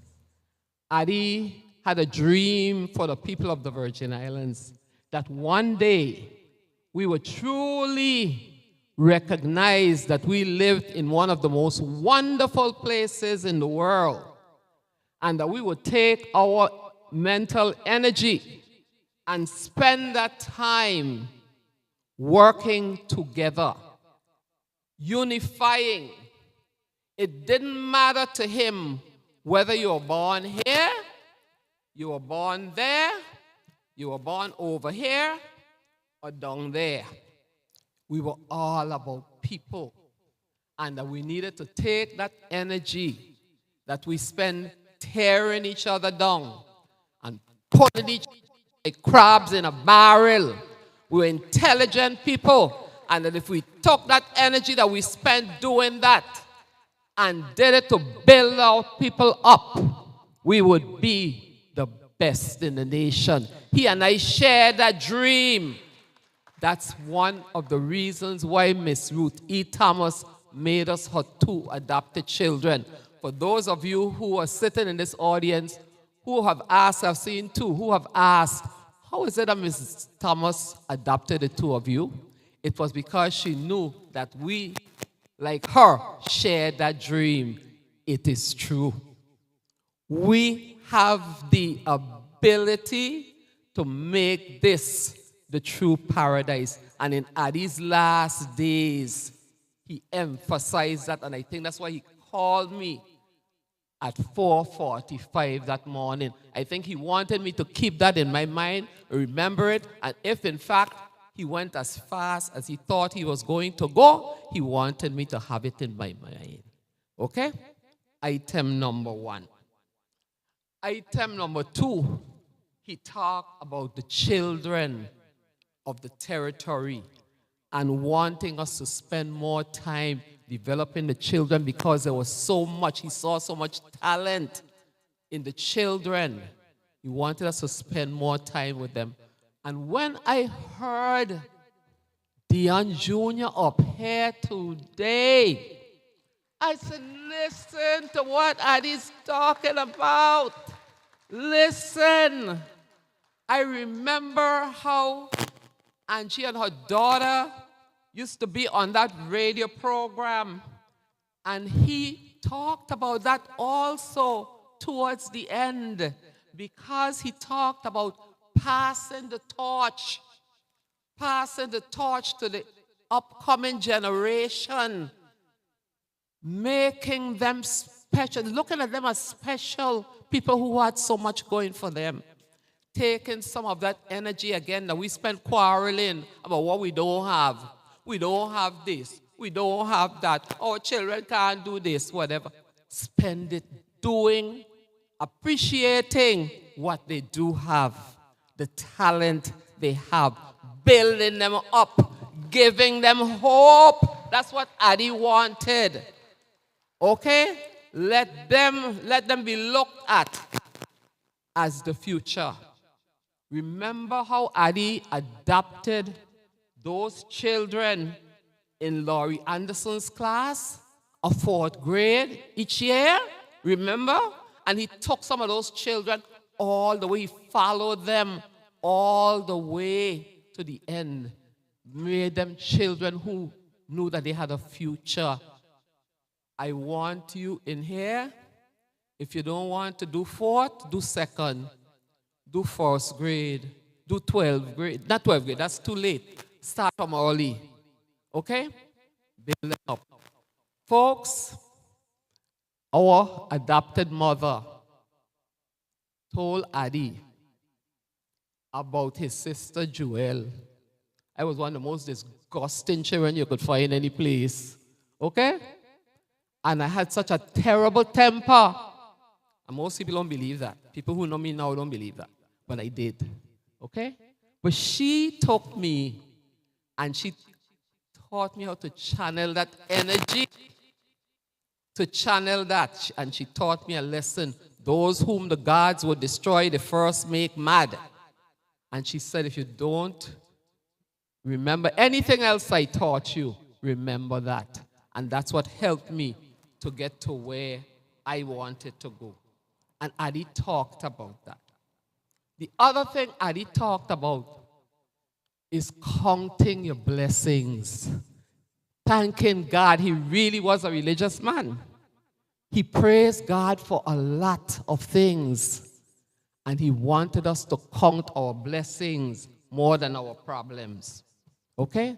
Those were some of the things. And when Addie talked about those things, he said, Addie must really think he's coming to his end, you know. He wants to remind us of the things that we ought to remember. So now, as I close, I want to call on all of you who are here today to pay tribute to Addie. Can you promise to take at least one of the things Addie talked about so that Addie's living would not be in vain? Can I see a show of hands of people who pledge themselves to do at least one of those things, make one of those things a pledge? Wow. Which side has the most hands? Oh, wow, I can't see. This, oh, on the stage. Wow. So now, even though I said I'm staying out of the politics of 2022. Mine, if I see you doing certain kinds of things and putting your energy in negative ways, I'm going to send you a note because I'm going to say, do this for Addie. If you do it for no other reason, you're going to do it for Addie? Let me hear you. Are you going to do it for Addie? You're going to do some positive things for Addie? Yes, indeed. Then you can truly say, on March 1, 2022, I made a pledge at Addie's funeral service that I would truly, truly pledge to make this Virgin Islands a better place in which to live by doing so and so for my friend, Addie Ottley. Have a wonderful afternoon, folks.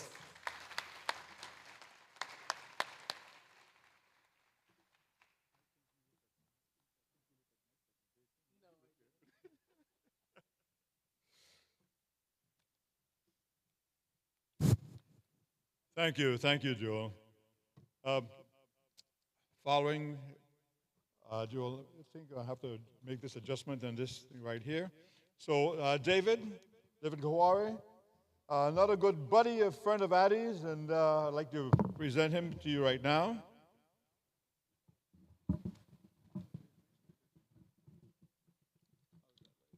Good afternoon, everybody.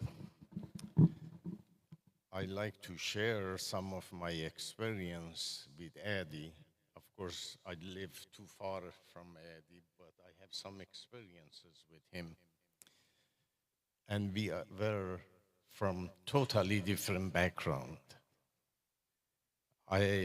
First of all, I have to say, my name is David Gohari, and I met Addie in 1963 in college in Indiana. A few months earlier, I had left my family, very large family, from Iran to study in the United States. At that time, I was terribly lonely and homesick and did not know much English. Honestly, I don't know much English now. I suppose when I met Addie, he correctly sensed my situation and was very kind and generous to me to open a conversation with me. His commanding voice and his sense of immense personality made it easy for me to like to converse with him. We talked about many things, but mainly about our families, our town, our cultures, totally different cultures. He told me that besides going to college during the weekends, he worked at a local WOWO radio station. I do recall that from the radio station, he used to bring me printed information and the news regarding my home. That was very kind of him. Addie was always very polite, and on many occasions would ask me to walk to town with him. That was his way, helping me not to be lonely. This man understood. With all of our differences, he understood. Winter of 1963 was very cold in Indiana, -19. And since we had no transportation of our own, we would walk on the snow and ice to town. He was that kind of a person. During these walks, Addie would tell me about his parents, his beloved islands and his people, and how much that I should visit. He kept telling me, you should come and visit. As my situation normalized, doing what friends do, I remember I used to help Addie with his math problems. And believe it or not, he would write love letter to the girl I liked for me. Addie was a very proud, hardworking man and loved his family very much and worked diligently on creating his own vision of the future. I like people to pay attention. I have come and see this totally different person, but he has a vision. Doesn't mind to tell me what it is. I would like to share with you the following that I learned during our friendship. I also hope that many of you benefit from our friendship experience. This is what I understood from Addie. While, like all of us, he had flaws, he had so many great qualities. He knew what exactly he wanted to accomplish from day one. This is very unusual for a 20-year-old person. Their mind go all over the place, but Addie knew exactly what he wants. He was dedicated to his vision of what he wanted to accomplish. He had deep desire to see the result of his work. He was able to forgive misdeed of others. I can give you one example. I believe it was the middle of 1970s. Addie asked me to purchase a car for him in Los Angeles, and he would come and drive it across America with Mary and take it to the island. About 9 months later, he called me. He said, I have a problem. I said, what is it? He said, I took my car, only 9 months old, to the mechanic. He said, the engine is dirty. It's a brand new car. And I said, what happened? He said, well, after 7 days waiting for the engine get cleaned, I went to the shop and I noticed the engine of my car in 200 pieces on the table and somebody cleaning each pieces. So somebody abused him. But Addie did not do anything against the fellow. He forgave him.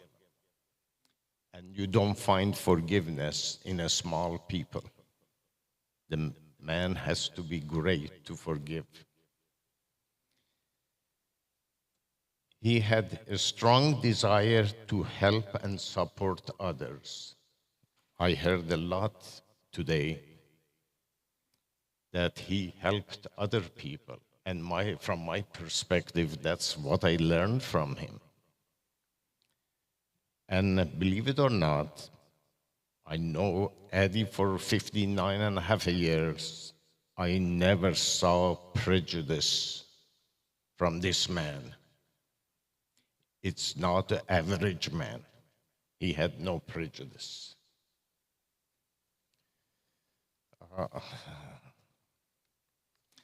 By the way, I forgot to tell you, I could not take the cold in Indiana. And December 1963, I left Indiana for California. And I couldn't figure out how somebody from tropic can take that cold. I just couldn't. Yeah. He was honest to everybody, with whom he interfaced and very kind-hearted. He would never give up on his vision. This is what I learned from him, and believe it or not, has affected my life. I am an electrical engineer. I came to United States to be a mining engineer. I ended up to be an electrical engineer. But I stay with it as I saw Addie stay with his project. That's what he wanted.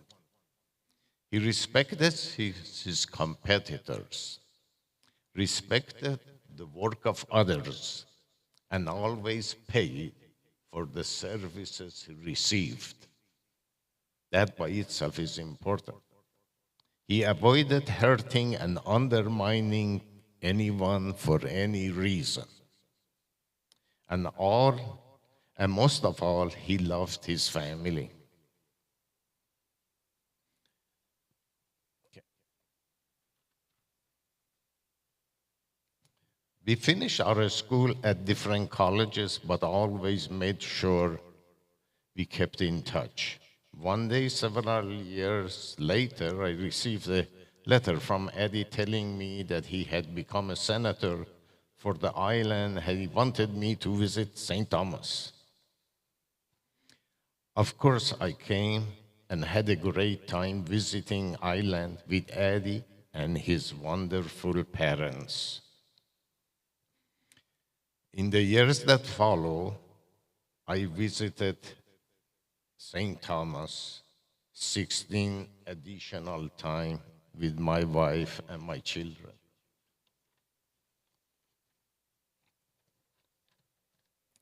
In 1989, I was asked by Mary to come to the island about Addie, without Addie's knowledge, and attend the roast of Addie. Except I forgot to explain that to my son. I brought my son Daniel with me. He was 8.5, 9 years old. During the roasting, my son, who didn't know the purpose of a roast, became very upset and could not understand why anyone would make fun of Addie and say mean things about him. He even told me he wanted to yell at the roaster to leave him alone. Addie was loved by my children. What I enjoyed from knowing Addie is not hard to explain, as you know. One time we were on a boat, middle of the ocean, and suddenly he gave me his radio and said, "Hey, you are on the line, you on the radio, talk." And I almost fell off the boat. But Addie also number of times visited me in Los Angeles. I used to take him to Dodger Stadium with all the boxes of rum he would bring as a gift. He came to our house 6 years ago, and before he came to my house, he visited my son's house in Henderson, Nevada. My son called me and said, "Dad, Addie is ill." I said, "Okay, well, but he's coming here." I went to pick him up from the airport. He could not walk. He literally could not walk. So I asked him to sit on a chair, and I brought the car to them. Our town is a small town. You can come close to the building for the airport. Believe it or not, I took Addie home. Half an hour later, I had to take him to hospital. He asked me, he said, "Please take me to hospital. I don't want to go to hospital, but take me to hospital." So I took him to hospital. We have a very nice hospital. And that was 9:30 at night. I left the hospital maybe 2 o'clock, 2 a.m. And the physician told me he's very lucky. Why, to come hospital is lucky? He said no. 6 hours later, he would have died from blood infection he had received from cleaning his tooth. Anyway, he stayed in hospital 5 days and then stayed with us in our basement, broadcasting to his radio station from 4 a.m. to 8 a.m. every day he was there. He did that one another year also. In my point of view, these following statement I say shed some light on my friendship with Addie.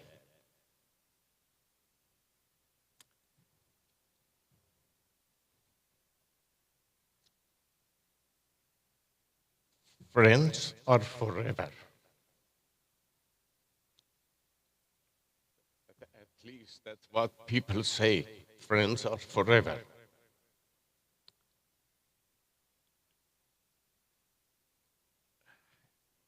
They will laugh and cry along with you. Friends lend an ear and support your crazy ways. Friends can be relied to respond to your call.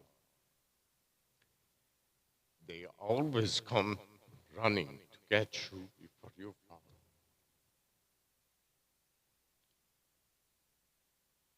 Friends are not easy to come by. And the relationship can take some time, but once you get it going, you will find it was worth the climb.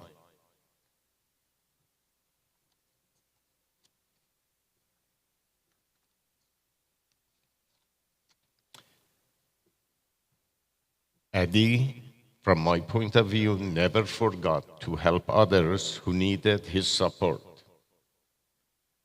A friend is someone in your life that cannot be replaced. And when the good friend dies, also part of you dies.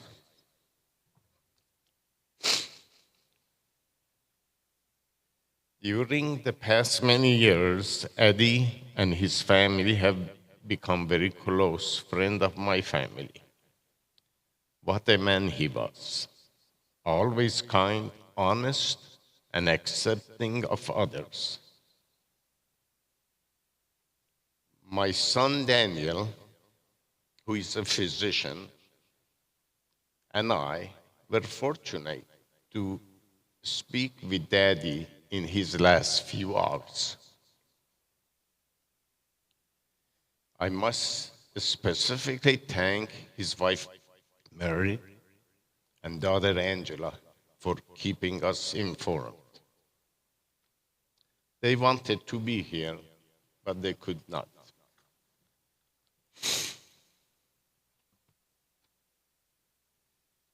Addie, my family, and I, from depth of our being, do honor you.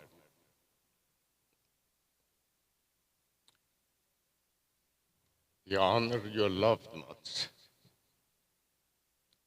And we honor the people of these islands. May God bless you, your soul, my friend. Thank you.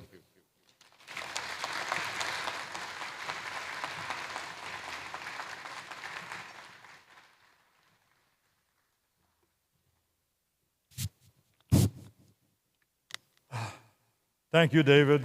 Thank you very much. Addie used to always say, don't mess with Whopper. But there's another person he said, don't ever mess with. And he's come up to the microphone right now. The president of the University of the Virgin Islands, Dr. Hall. And he said, don't mess with Dr. Hall.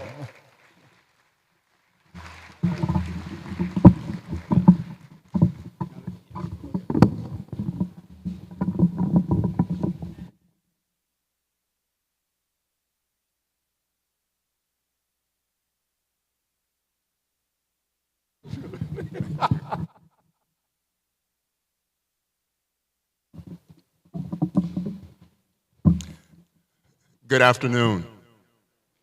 On behalf of the entire University of the Virgin Islands family, and on behalf of my wife Marilyn and our family, I want to share our love, prayers, respect, and sympathy to the wife, children, and family of our beloved Addie Ottley. The university is honored and humbled to host this celebration of his life, and I am honored and humbled to welcome all of you here, Governor Bryan, our senatorial leaders, and all distinguished guests. For me, Addie was more than the voice of the Virgin Islands. He was one of the most treasured and effective ambassadors. Though not appointed to office to fill this role, he filled it through his heart and soul, and graciously embraced those who were born here and those from afar. When I arrived and assumed the role of president of this special university 12 and a half years ago, Addie opened his heart, radio, and television programs to me in ways that no one else did. But the magic of his connection was not just the access. It was the genuine interest, respect, and enthusiasm he consistently shared with me about the university and about the Virgin Islands. I always felt at home in his presence and in his Virgin Islands. Many years later, my wife Marilyn had the same experience as she and others for over a year produced a weekly show called Wellness Wednesday. He breathed deeply with her and the audience, though not a part of the official program. Addie was and still remains such a model for our university students. He embodied two disciplines which are central to our mission: communications and entrepreneurship. We want our students to combine these talents as he did and take them to another level, which was always his aspiration for these islands and his people. This brilliant man stretched the boundaries of communication. He did not accept the traditional Western concept that the journalist must be detached and distant from the subject or the story.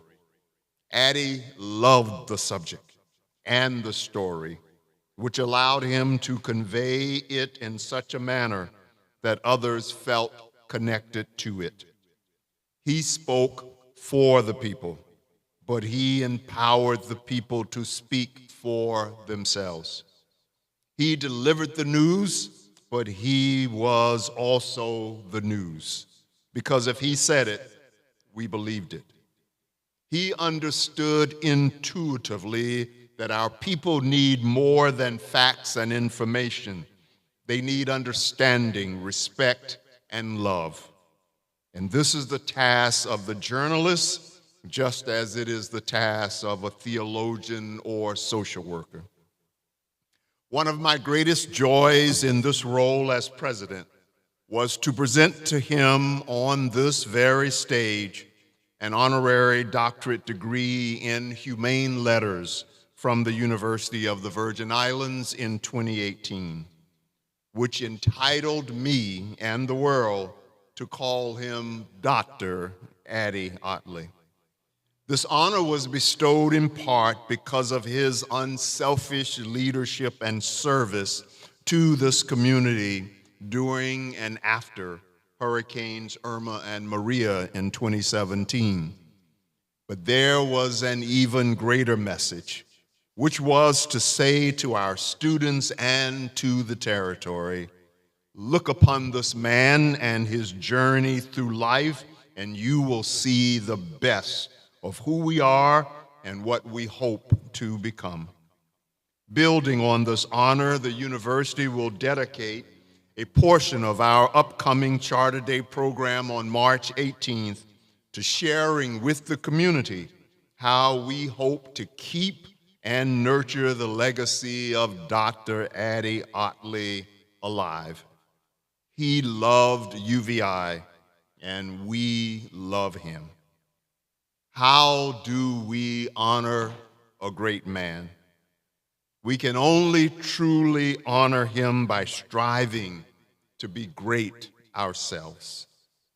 Yet Addie demonstrated that greatness is not defined by what we own and possess, but by the values we embody and manifest in the world.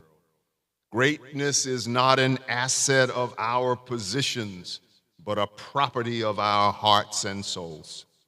When we are great in this manner, then our challenges and weaknesses will not deter our impact on the world.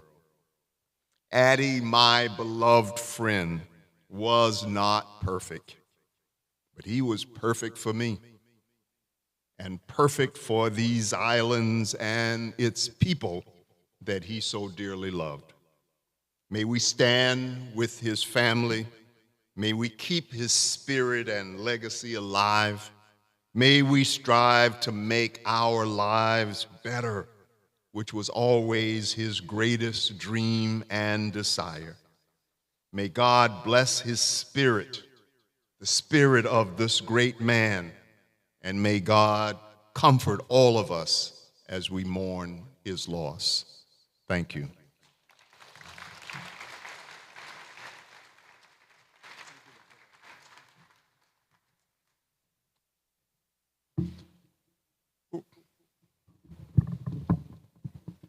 Thank you, Dr. Hall.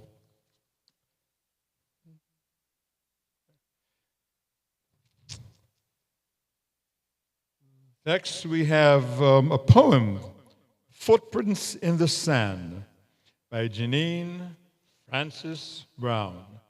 I'm going to put it this way, the better half of Robbie.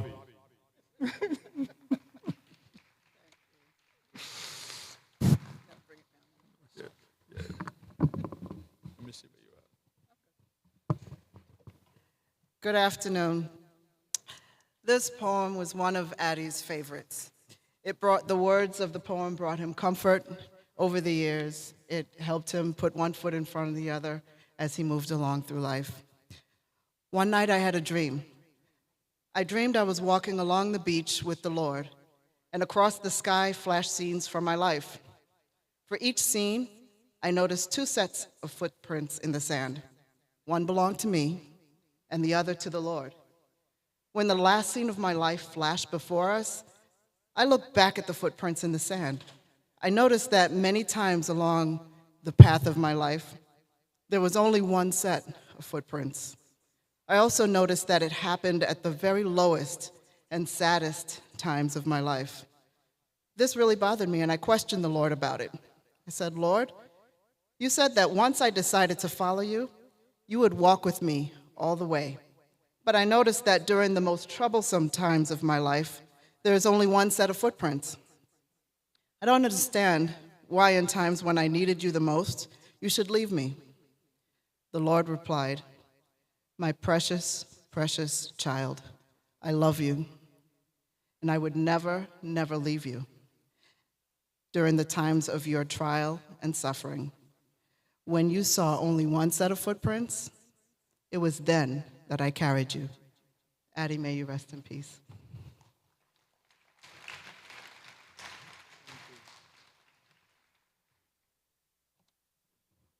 Thank you, Janine.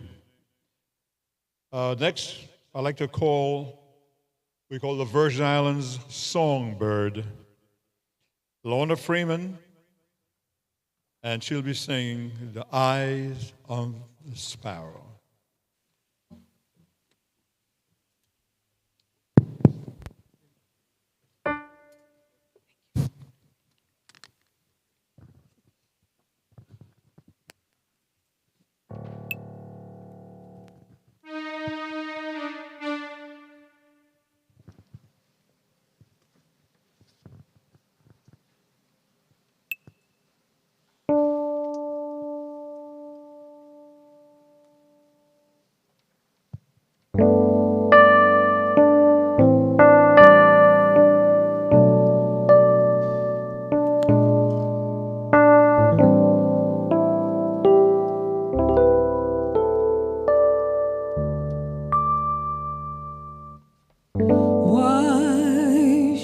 did I feel discouraged? And why should the shadows come? And why should my heart feel lonely and long for heaven, my home? When Jesus is my portion, a constant phrase he. Oh, he's on the sparrow, and I know he watches me. His eyes on the sparrow, and I know he watches me. And I see, because I'm happy. And I see, because I'm free. Oh, his eye is on the sparrow, and I know he watches me.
and I know he watches me.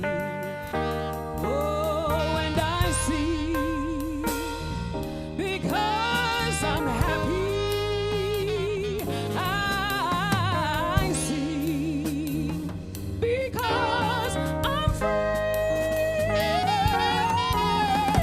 His eyes on the sparrow, and I know he watches me. Oh, and I see, because I'm happy. Oh, I see, because I'm free. His eyes on the sparrow,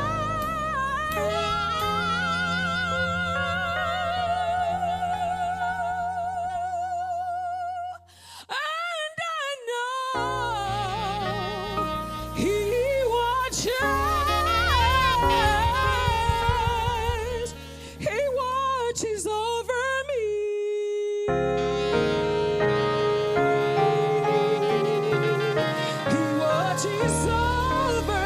me.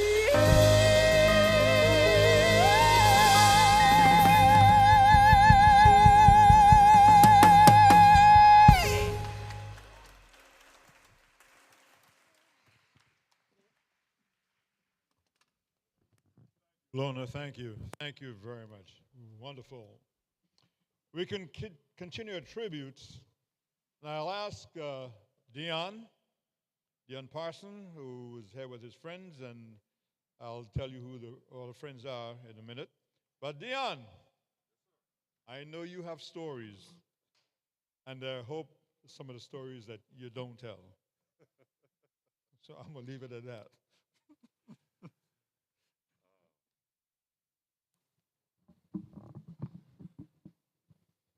Good afternoon, everyone.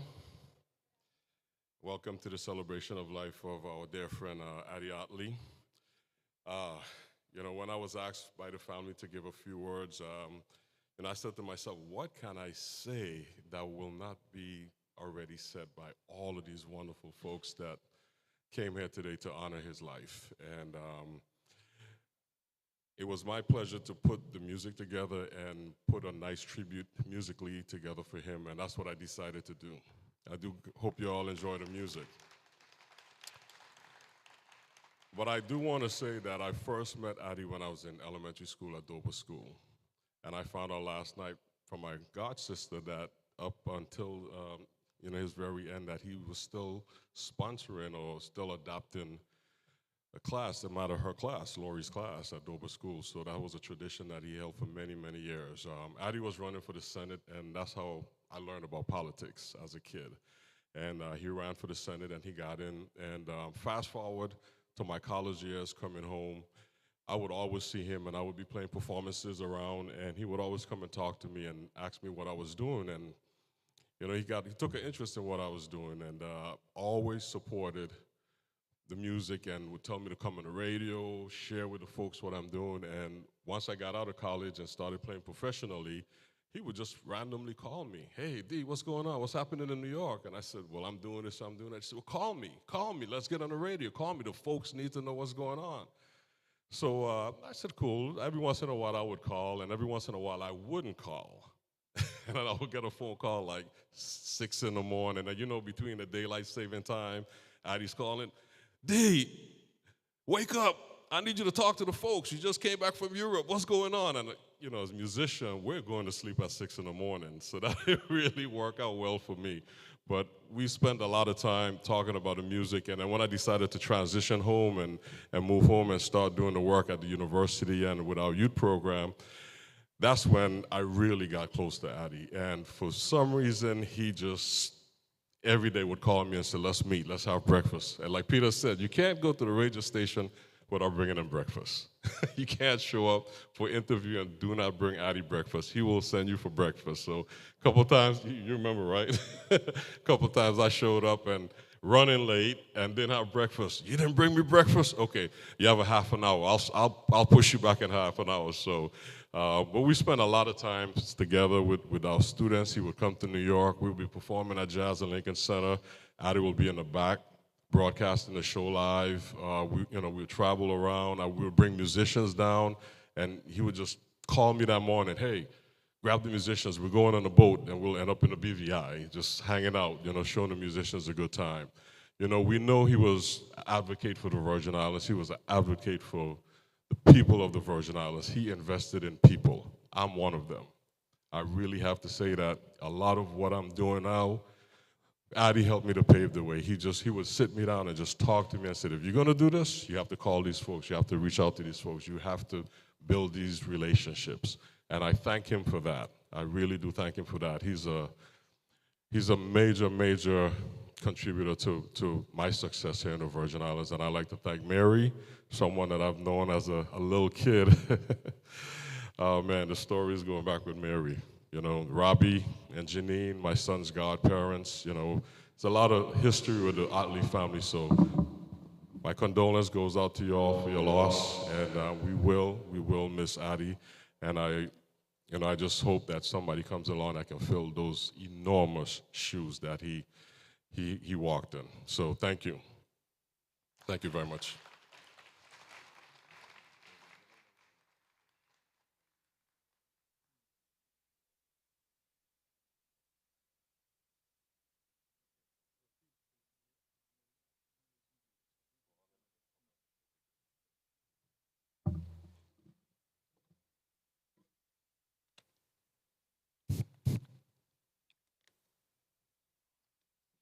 Well, there's a gentleman from St. Croix. Come on up, please.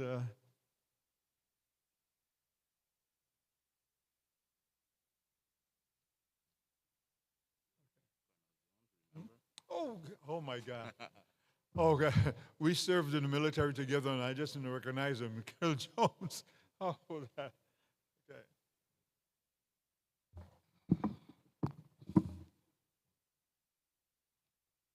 Good afternoon to one and all.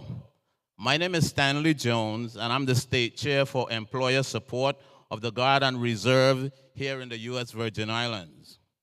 Let me first extend condolences to the Artley family, from my family and the children of the late Charles and Estelle Jones of Smith Bay.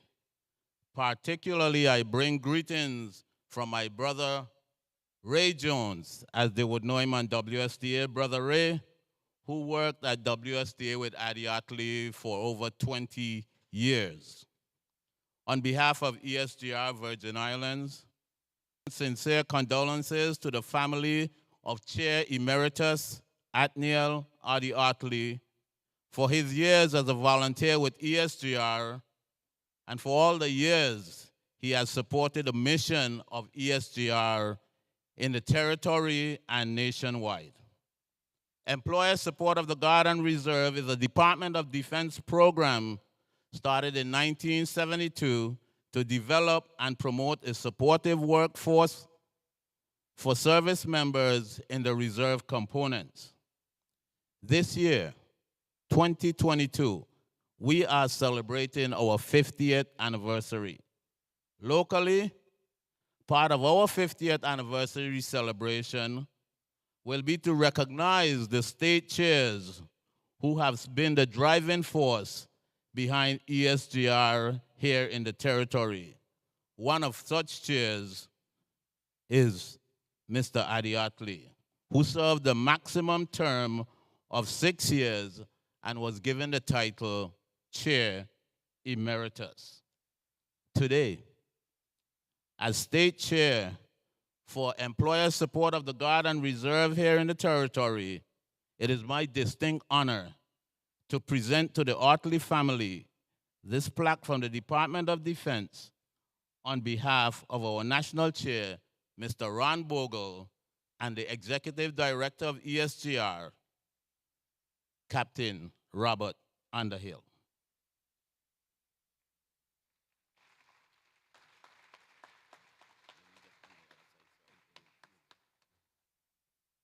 plaque has the emblem from the Department of Defense, United States of America, presented to the Artley family in honor of their dedicated support of Addie Ottley, State Chair for the U.S. Virgin Islands.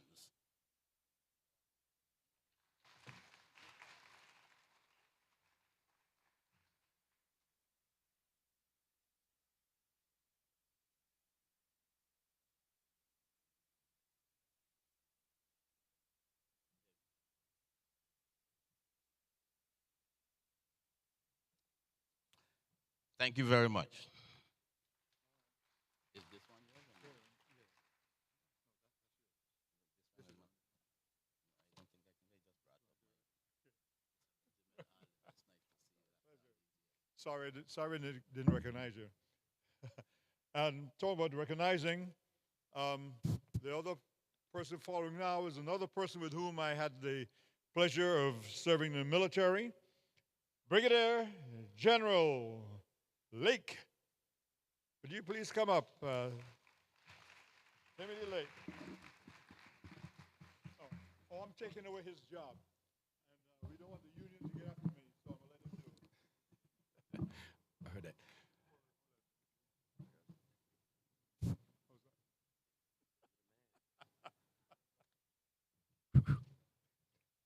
Good afternoon. Robbie, you are a man of your word, I must say. Anyway, to a fellow Savanero, Addie Ottley, my brother, mentor, friend, thank you for your years of service to the people of the Virgin Islands, the Caribbean, and to I. Your service during natural and man-made disasters were priceless and can never be repaired. From hurricanes to infrastructure concerns to potholes, noise ordinance, litter acknowledgement, and the promotion of everyday Virgin Islanders here locally and around the world. During my professional development and growth in the military, during war, and my many deployments with the White House Military Office, supporting 3 presidents, the Joint and the Army staff, Addie was there in spirit and at occasions in person.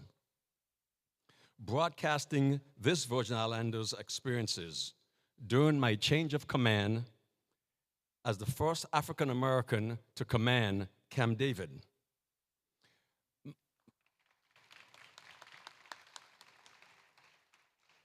During my promotion to Brigadier General and his many meals and stays at my home in the Washington, D.C., Maryland area. John F. Kennedy notably stated, ask not what your country can do for you, but what can you do for your country, your community.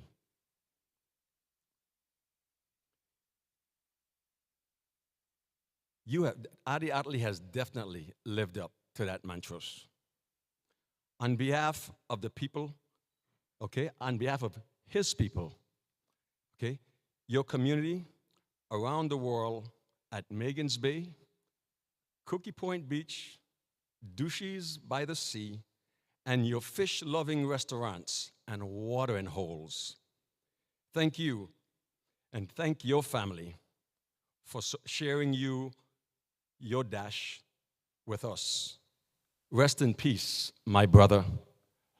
Love for life.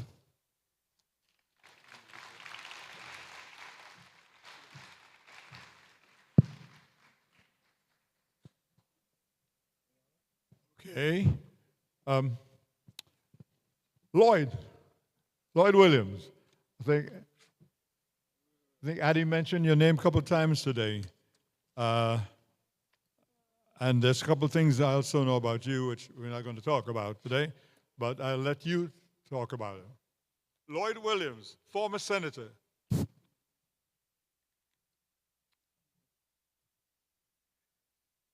Good afternoon.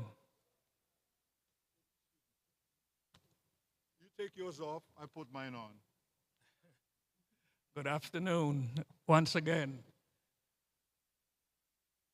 Mary and the Artley family, I extend condolences from my wife, my family, and myself. And I'd like to recognize the Honorable Governor and the Honorable Lieutenant Governor and the Senate President. Hodge was there, and I'd like to recognize him also. You know, we are here to honor Addie Ottley and to make sure that his legacy does not die with him, or it does not enter into his bones and thereafter fade away and soon be forgotten. From the time of the announcement of his death, we have been justifiably memorializing his many attributes and his many meaningful contributions. However, let me take a page from some of our cultural bearers in the personages of our Calypsonians. I am not here to repeat the following. One, that Addie Ottley was honored by the legislature in Act 8409, 8509, and a street was named in his honor. I am not here to tell you that he is an icon, that Addie was a proud Savanero. A lot of good came out of Savan, but I'm not here to repeat that. That Addie was one of the first in the VI to graduate from prestigious RCA Institute of Technology in New York, where he cut his teeth from broadcasting. That Addie was one of the first Virgin Islanders to own a radio station. That from that radio station, he was able to impact the lives of many Virgin Islanders in a positive way. That yes, he lived true to his station's logo as the People's Station, representing the voice of the voiceless. No, I am not here to repeat to you that in the wisdom of the university, Addie was bestowed Doctor of Humanity, a title richly deserving of him, that title he wore with great humility. You ask, Lloyd, why are you here if you're not here to say all those nice things? I am here to share with you briefly some experiences that I have had with Addie Ottley. Yes, in other words, I am here to give you the other side of the story that show the true character of the man. First, let me give you a little bit of our history. Some of you may have been too young, those in the audience and those listening on the radio or not present. Some of you may have been too young, or some of you may not have been here, or some of you may not have known our history.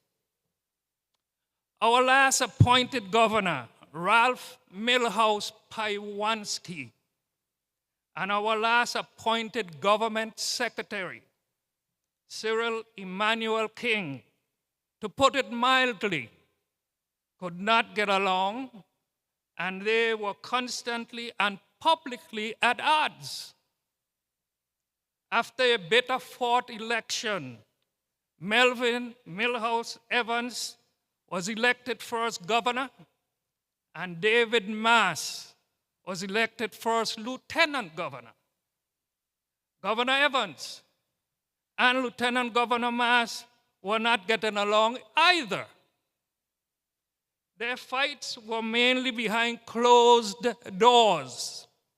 So instead of repeating the same public contention as Governor Paiwanski and Secretary King, Lieutenant Governor Mass agonized about his political future and was in the process of making a decision immediately.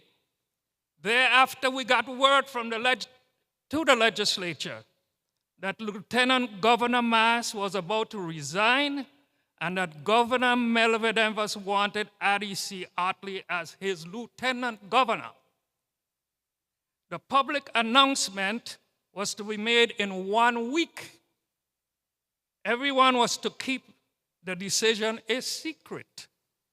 Well, someone let the proverbial cat out of the bag. We all know that we in the Virgin Islands can't keep a secret for too long. At the same time, Governor Melvin Evans was not a popular governor like our present governor. And Addie was a popular rising star within our community. Everybody loved Addie. Addie had a radio station, etc. Well, all hell broke loose from within the Democratic Party and the community against Addie taking the position. Many individuals, Democrats, ICMers, independent voters, and few Republicans expressed their opposition to Addie taking the position. Some even went on his radio station to express this opposition. I was given the task to quote and unquote talk some sense into Addie's head. I did speak to Addie at length. Addie kept repeating that someone had to serve who could represent the will of the people. Addie's mantra, service above self, was deeply embedded in his heart. In spite of the public outcry, Addie accepted the position, and the rest is history. I am also here to tell you that if you think that our first elected governor was unpopular, there was one entity that was unanimously more unpopular in the Virgin Islands. You don't all have to guess. It was WAPA. There was hardly a day that would pass without having a major power outage and the unavailability of water, especially in the different housing projects. A major voting block for us people, us politicians so-called. In light of these major problems, Addie declared that WAPA was his favorite utility and that he would be their advocate. Things got so bad that the administration decided to do something about WAPA. The electrical side of the utility was too great and would cost too much money. So it was decided to solve the water side. The governor sent down an appropriation of $1.5 million to purchase new water plants. $1.5 million in those days was a lot of money. The problem was that the governor wanted to buy water desalination machines from the same company that was giving us the problem. Apparently, the word was spread internationally throughout the desalination marketplace that the U.S. Virgin Islands had $1.5 million to spend on new desalination machines. Word came to me at that time that there was a successful system developed in Israel. I was able to reach out to them and they sent a delegation which made a presentation that impressed some of my fellow colleagues. We eventually purchased the machines, and ever since, we have solved the water problem here in St. Thomas. I was told by Addie that he was not there for the debate, but that one of his employees told him that Senator Lloyd L. Williams was against the bill for WAPA. For over 30 years, Addie was under the impression that I was against the bill for WAPA, and as a result of his impression, he spread the word that I was against WAPA, thus losing me some votes. Last year on WSTA, he represented this misinformation. I called Addie in his cell, I got it, and told him that he was slandering my name with this misinformation. He promised me that if what I told him was so, he would correct the record, and that I must call the radio station, and with him on the radio, he would set the record straight. Meanwhile, before the radio conversation, he called James Lewis, the researcher at the legislature, known as the 16th senator. He informed Addie of the truth from the records. Addie was honest and trustworthy and a man of his word to admit that he was in error for over 30 years. This is just another powerful sign of the man and his character. Finally, I must share with you one more thing that Addie Ottley was famous for. That is his enormous and famous appetite. Those around Addie in those days knew that Addie, quote unquote, loved his stomach. I had a CAHS classmate from 1962 who was an employee of mine by the name of Franklin Scobo Francis, who was one of our excellent man cooks. Addie somehow found out about Scobo and his culinary skills.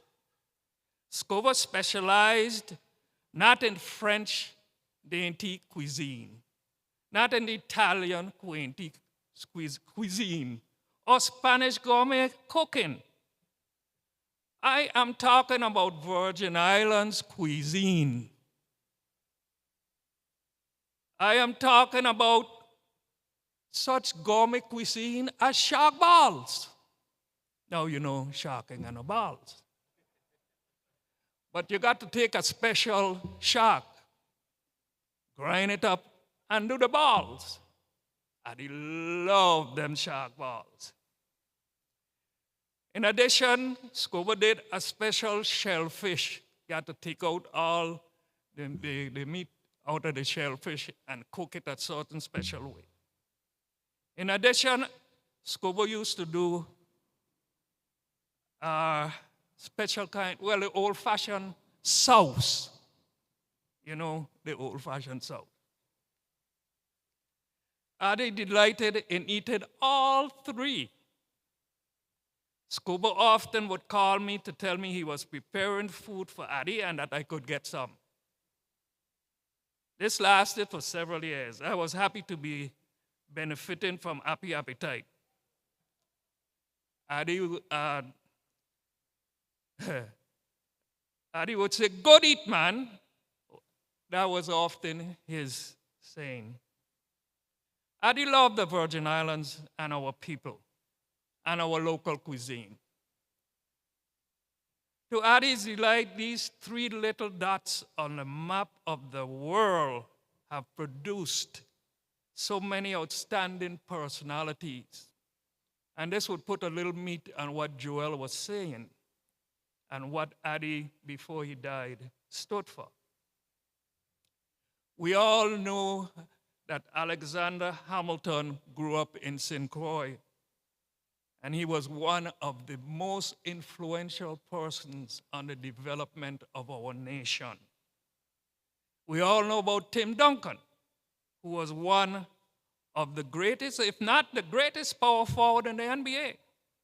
We know boxing champions Emil Griffith and Julian Jackson. Diplomat par excellence, Ambassador Terence Stadman. Intellectual giants like Edward Wilmot Blyden, Auguste Rimple, Alfonso Christian Jr., who walk among and represent high potentates managing billions of dollars And finally, here at the university, we have had Rhodes Oxford scholars. We have had a number of them.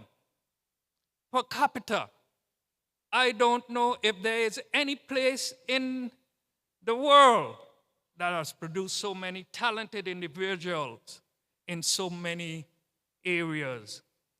In closing, and this is especially to the legislature, to the governor, and to the university.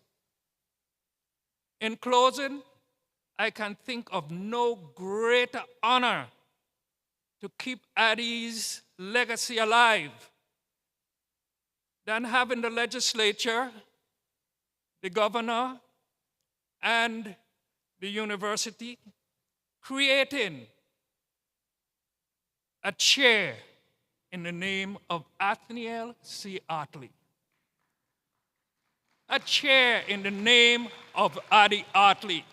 So when you go to the university, 10 years, 20 years, 30 years, 40 years from now, these students will be ambassadors, not only locally, but nationally, internationally, wherever they go, will represent Addie Ottley.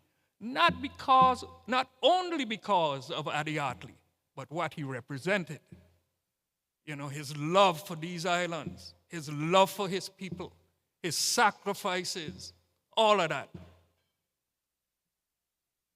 May his legacy live forever. Thank you.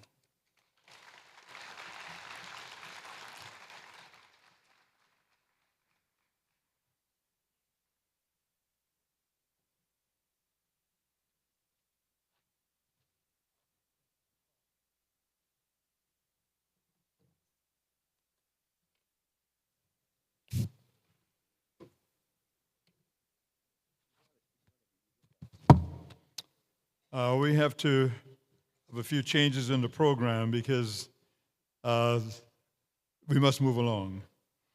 So, let's see. But if we change now, so I'd like to ask the representative of the delegates representative, Stacy Frett-Gregory, could you come forward, please, and make a presentation?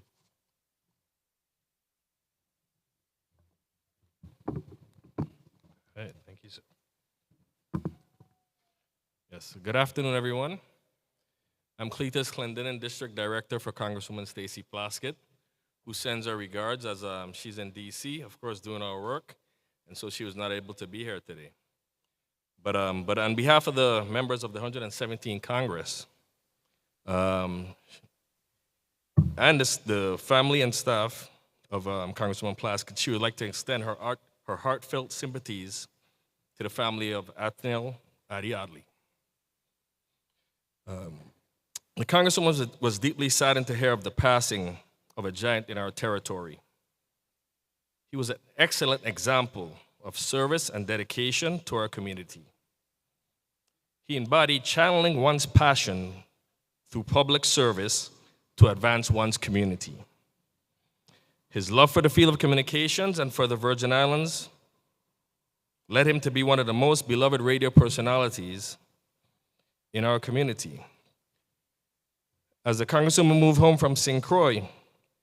to St. Croix from New York and Washington, she knew Addie Ottley as a politician. He served as a senator, of course, and as a lieutenant governor. And he loves politics so much that after serving as lieutenant governor, he went back again to be a senator. Either way, his morning conversations, his voice on commercials, his birthday shout-outs, the dispense of community events and politics, provided a very steady voice for us within the community. He was committed to public service and served in many roles, from a VI ambassador to federal agencies to innumerable community organizations and boards. He was a devoted and active Catholic, knighted by the Pope to the Order of St. Gregory. His jovial nature and his distinctive voice will be missed in the territory. And so that's from the Congresswoman.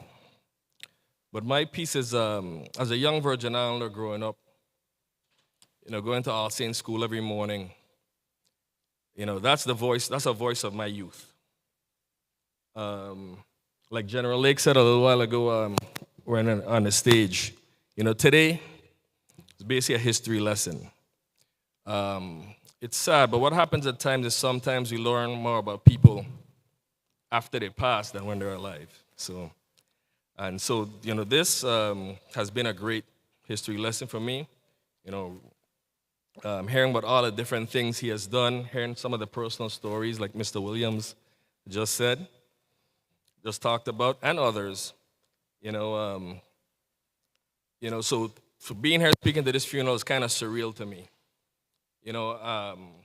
Addie to me was somebody I grew up with, an icon in the community. I used to call in the radio show in the morning, and several times I won the mystery prize and what have you. Even though I think my sister won it more than me. Grew up listening to people like him. Just recently passed John Griot, Anita. May they rest in peace as well. People like Brownie, may he rest in peace. Ross Reg, Leona, Danielle. These all brings back memories of my life as a young Virgin Islander, and I hope that we could spread his message to Virgin Islanders that did not know Addie Ottley in the same way, that did not get to experience his greatness. I also, want to highlight that, Addie touched a lot of lives, several ways. A lot of young people were able to go through his, work at the radio station and to move on to greater things. For example, we have people like, we call him Mellow Shello, but Shell and Turnbull, worked at the station. My sister, Cynthia Clendenin, worked at the station. A good friend of mine, Mark Lindesy, worked at the station, and they all went on to do, great things with their life as well. But either way, again, I would just like to wish condolences to the family and friends, and of course, the wife of Addie Ottley. And thank you all for this opportunity to speak. And again, on behalf of Congresswoman Plaskett, I'd like to wish my condolences to the family and the friends of Athniel Addie Ottley. Thank you.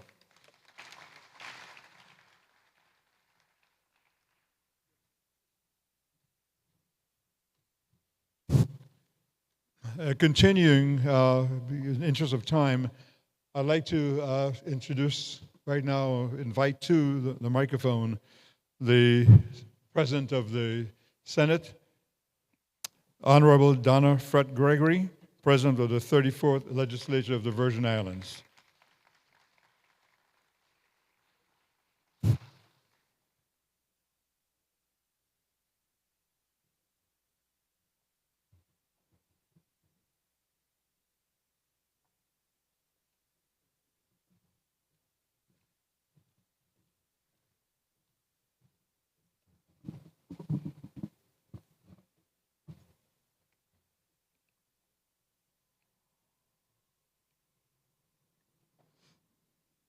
Honorable Governor Albert Bryan Jr., Lieutenant Governor Tregenza Roach, all members of the 34th Legislature present, Mrs.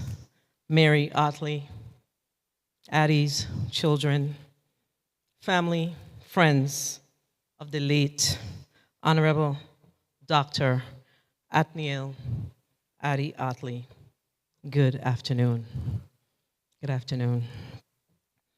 It is with a heavy heart that I offer sympathies on behalf of the members of the 34th Legislature of the Virgin Islands and my family. Addie encapsulated the essence of the Virgin Islands. He served this community with VI pride as a legislator, lieutenant governor, and on several boards and commissions, and so much more. But he is best known for his work as a media personality. A well-known attorney from St. Thomas once said, Addie is the first native radio icon on St. Thomas. However, over the years, I venture to say he became more than a St. Thomas radio icon. He became a Virgin Islands icon, as he was heard and respected throughout the entire U.S. and British Virgin Islands community, and I would dare and venture to say the Caribbean. His voice, unique and recognizable, was distinctively St. Thomian with a slight proper lilt, which resonated throughout the entire Virgin Islands. Virgin Islanders in the diaspora who utilize the internet and Virgin Islanders here woke up to Addie's voice in the morning on his beloved WSTA, Lucky 13. His morning show has been a mainstay for visitors, locals here and abroad for decades. Addie was also the face and voice of St. Thomas Carnival coverage on Channel 12. Many of us tuned in annually to see Addie in his plaid madras shirt, his signature hats, and of course, with his co-host, Miss Lillian Lily Molinar. Condolences to you too, Lily. And his bright smile as they provided exciting commentary on the Carnival Parade. We're going to miss that. Lily, bring up the rear. He remained in touch with the community, and weekly on Face to Face, he brought many Virgin Islanders face to face with the happenings in the Virgin Islands on his own Channel 12 show, which ran for well over 30 years, with the hurricanes of 2017 placing it on a hiatus, an extended hiatus. Addie meant so much to those of us living here. He was a common voice before, during, and after many hurricane threats and events. Many of us, old and young, looked to him for solace and direction in the aftermath of storms and devastating hurricanes. Addie's impact through the popular WSTA on the community was and remains far-reaching. Before and after cell phones and internet, our community would tune in to hear baseball, news, information, and the opportunity to share concerns on WSTA. He always had, or always seemed to have a solution. And when individuals were being unreasonable, you bet he was not afraid to give them the boot. He gave them the boot. They were not allowed to talk about his U.S. Virgin Islands. The passing of this great Virgin Islands man is no doubt a blow to our community. It is. He loved the Virgin Islands and gave of himself to make his home better for individuals like myself and generations to come. But you know what? We were not short on giving him his flowers while he was alive, and we should be proud of that. He was honored and commended by the legislature on, I believe, more than one occasion, and recently to include a road naming, which I understand will be named finally this week. Thank you, Governor Bryan. He was, I think, Rotary Man of the Year, Paul Harris Fellow, And in 2018, as our president of the university shared with us, he was bestowed the honorary doctorate of human letters from the University of the Virgin Islands, just to name a few. To his wife, Mary Artley, his children and grandchildren, siblings, the Virgin Islands community is thankful and grateful for the many, many contributions Addie made to our community. Thank you for sharing him with us. He will be forever remembered in the annals of the Virgin Islands history. He will be sorely missed. And one thing I did not hear today, he was a legend in his own right. Thank you.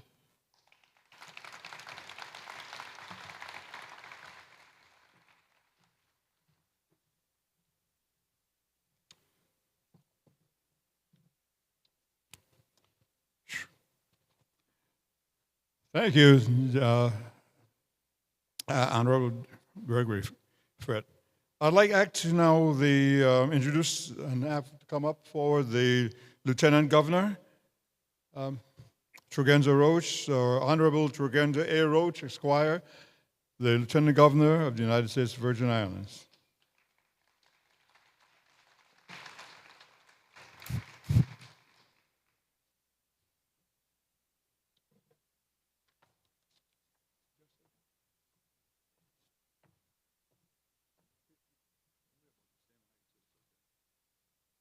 Looks right.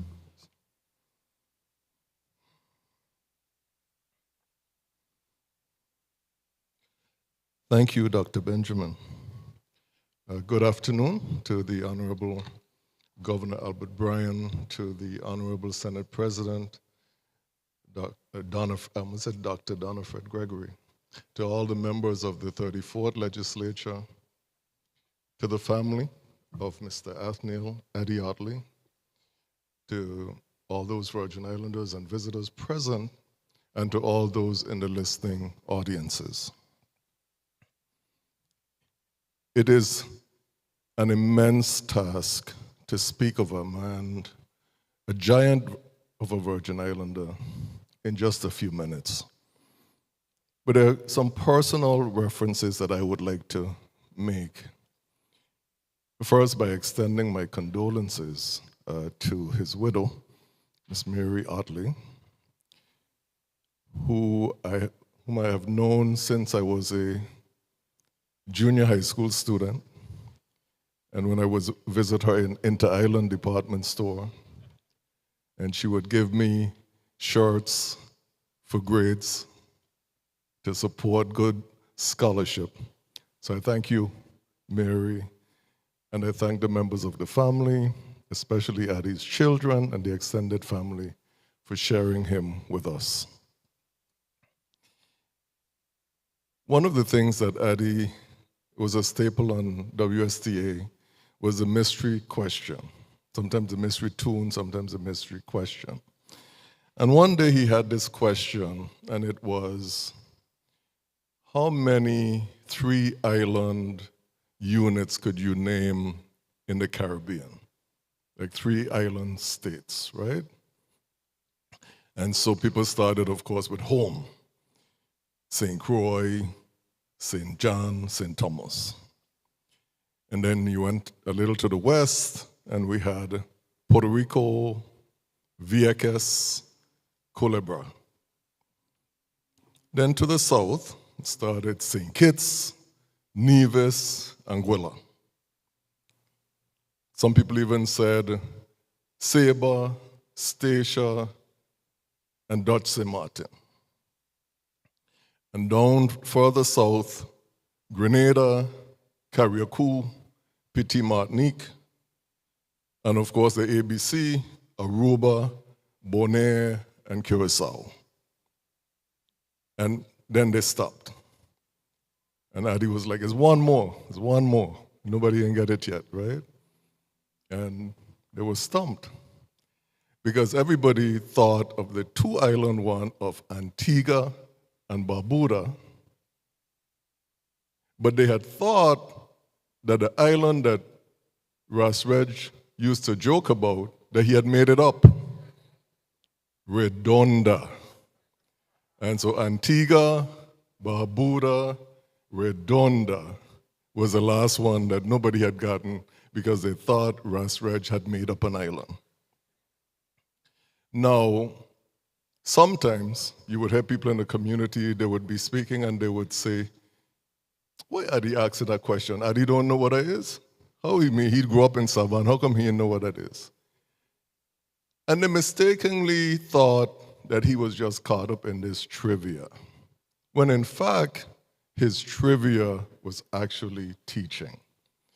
Those of us who had not had that great privilege of having as much Caribbean history as we should have, learned about those groupings, and those of us who needed to be reminded of the culture of the Virgin Islands learned from him the references to Mafe and Beignet and Red Grout, because he considered himself as having this responsibility to share this place and to make sure people understood and valued the cultural references.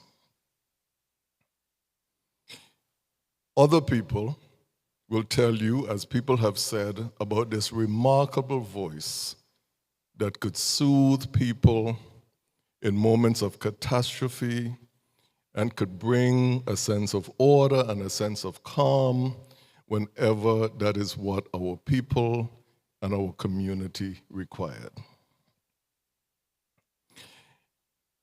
But what I noticed in the last couple of days was that some people did not understand the whole scope of his presence in the public life of the territory. And some people were surprised to hear he had been lieutenant governor and that he had been in the legislature 3 times, right? I don't have the benefit of forgetting, because every single day that I go to my office, there's a wall of portraits. And everybody in the top row is now deceased, beginning with David Moss. Addie Ottley was only the second lieutenant governor of the Virgin Islands. Then we have Wang Louis, Henry Millen, Julio Brady, and Derek Hodge. So that entire row is gone. God bless each and every one of them. And then the second row begins with Governor Mapp, James, Los James, Vargrave Richards, Gregory Francis, Oswald Potter, and myself. And just about every single day that I go into that building, I cast my eye at those portraits, because they represent this continuum of investment and goodwill and caring about this territory. And they remind me of the responsibility that I have to the place and to the people of the Virgin Islands. And I think one of the remarkable things that I will hold from Addie is Addie spoke of his home as if it were a personal possession, as if it belonged to him. And if you think of a place as belonging to you, then you would do everything within your power to protect, to cherish, to advance it. I cannot begin to speak of the number of causes that he supported.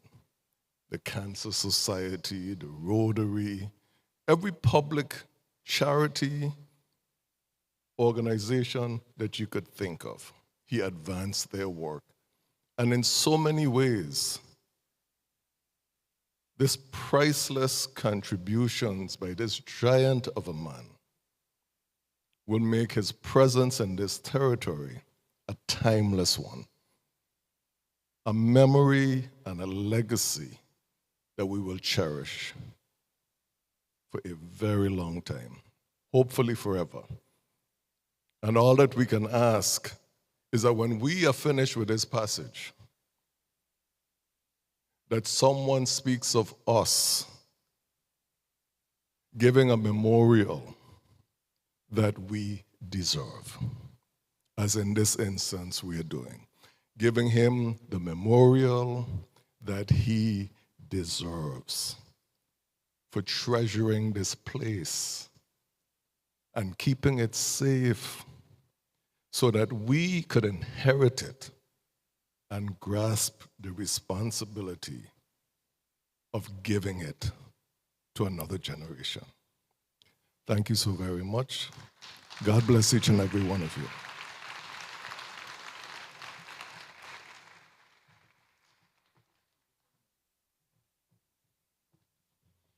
Thank you very much, Lieutenant Governor.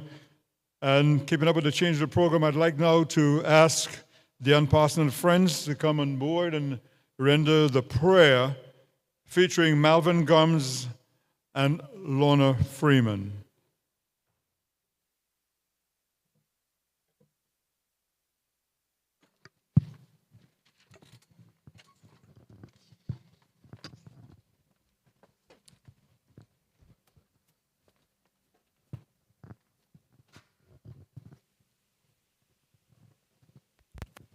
Good afternoon, everyone. This song is dedicated to the family of Mr. Addie Ottley. And it was by special request. We do hope you enjoy it.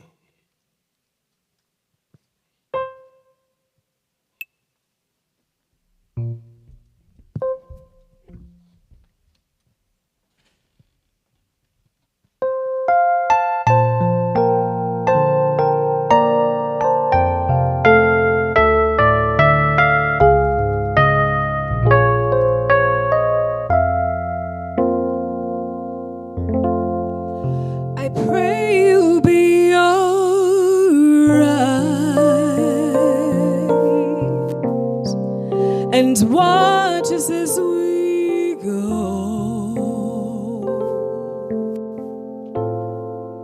and help us to be wise in times when we don't know.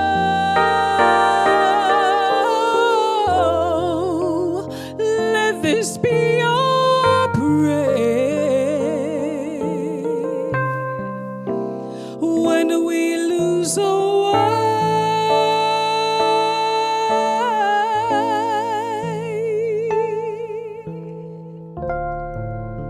Lead us to a place,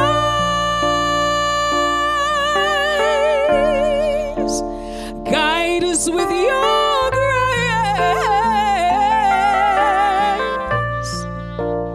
Give us faith so we'll be saved.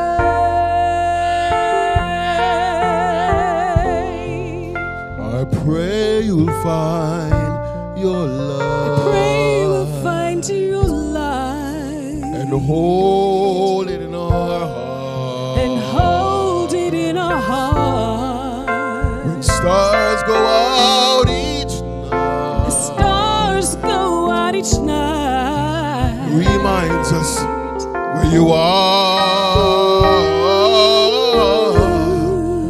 So let this be our prayer. Let this be your prayer. When shadows fill our day. When shadows fill our day.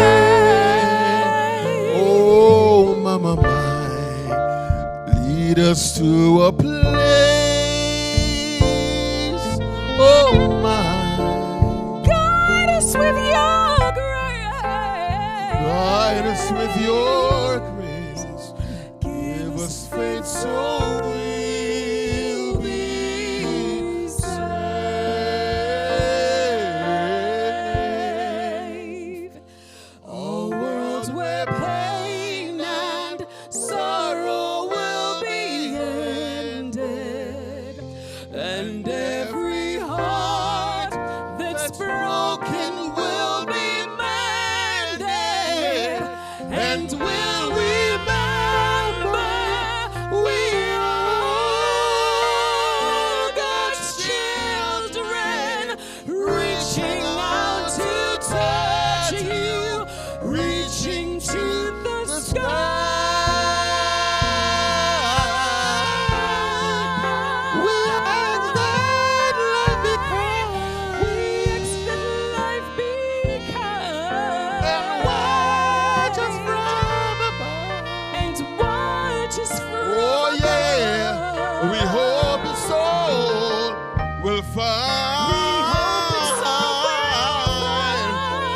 Another soul to love. Another soul to love. Let this be our prayer. Let this be our prayer. Just like every child. Just like every child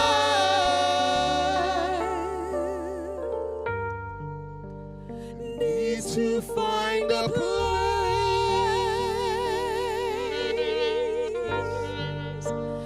Guide us with your grace. Give us faith so we'll be safe.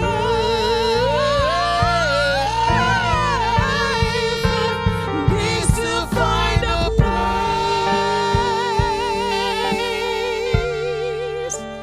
Guide us with your grace.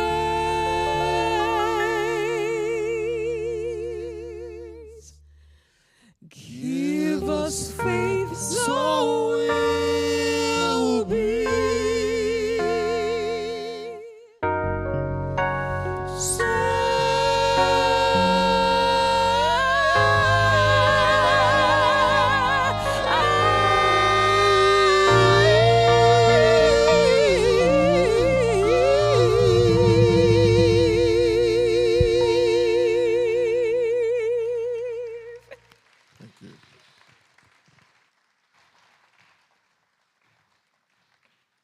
Thank you very much. Thank you very much.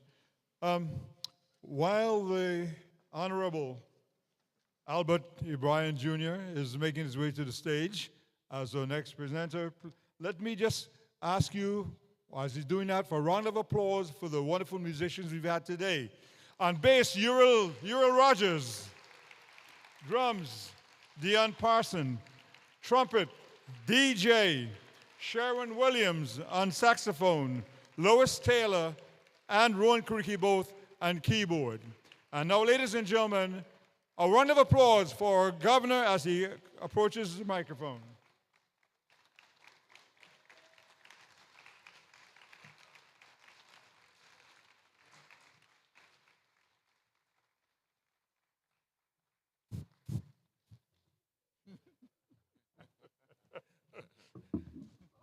Y'all laughing already. Good afternoon, Lieutenant Governor Roach, Senate President Donna, Frett-Gregory, members of the legislature, the cabinet, good afternoon, Virgin Islands. It's been a long day. No? Good afternoon, family. So I have to decide while I was sitting there whether I was going to be Papito or the governor today. First I have to say, it's just so wonderful to see you all. It's regretful that you don't see your family for years, and funerals always unite you.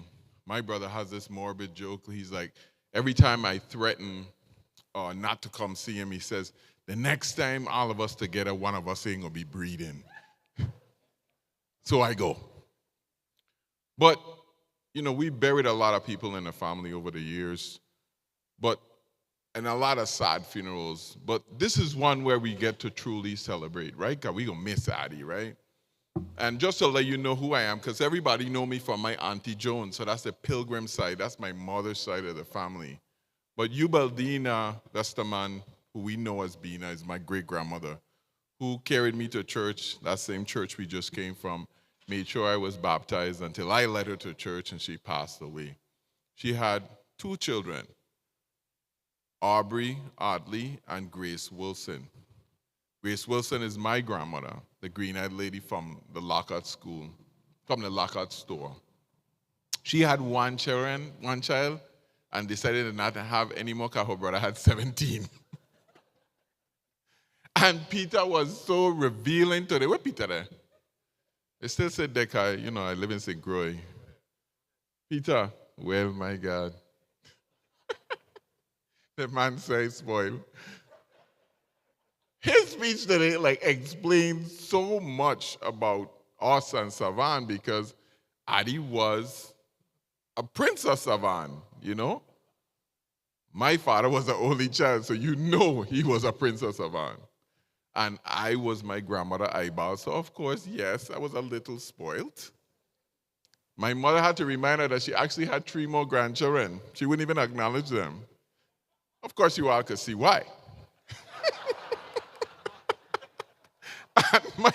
and my brother would say exactly what Peter say. Papito, I get everything, you know. I had my own room in my grandmother's house, and all the rest of them had to share a room. But growing up on the hill, I want to first thank Addie for my wonderful cousins, the whole Ottley family, because, you know, back in them days, we used to babysit one another. Everybody would drop their kids off to Mama Iris' house, and she would figure out how to feed them. Or we would feed ourselves.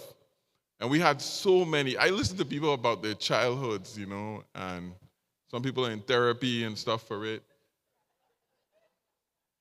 But my childhood was like so good. I mean, we didn't have any toys. We had to build all of them, right?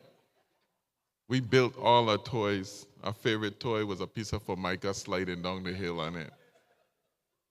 And we didn't have like any place flat because they didn't let us go too far. So we used to play baseball right on a hill up from Sydney George, scraping together to get 10 cents to get special. Everybody wanted their own. You had a quart, it was very special.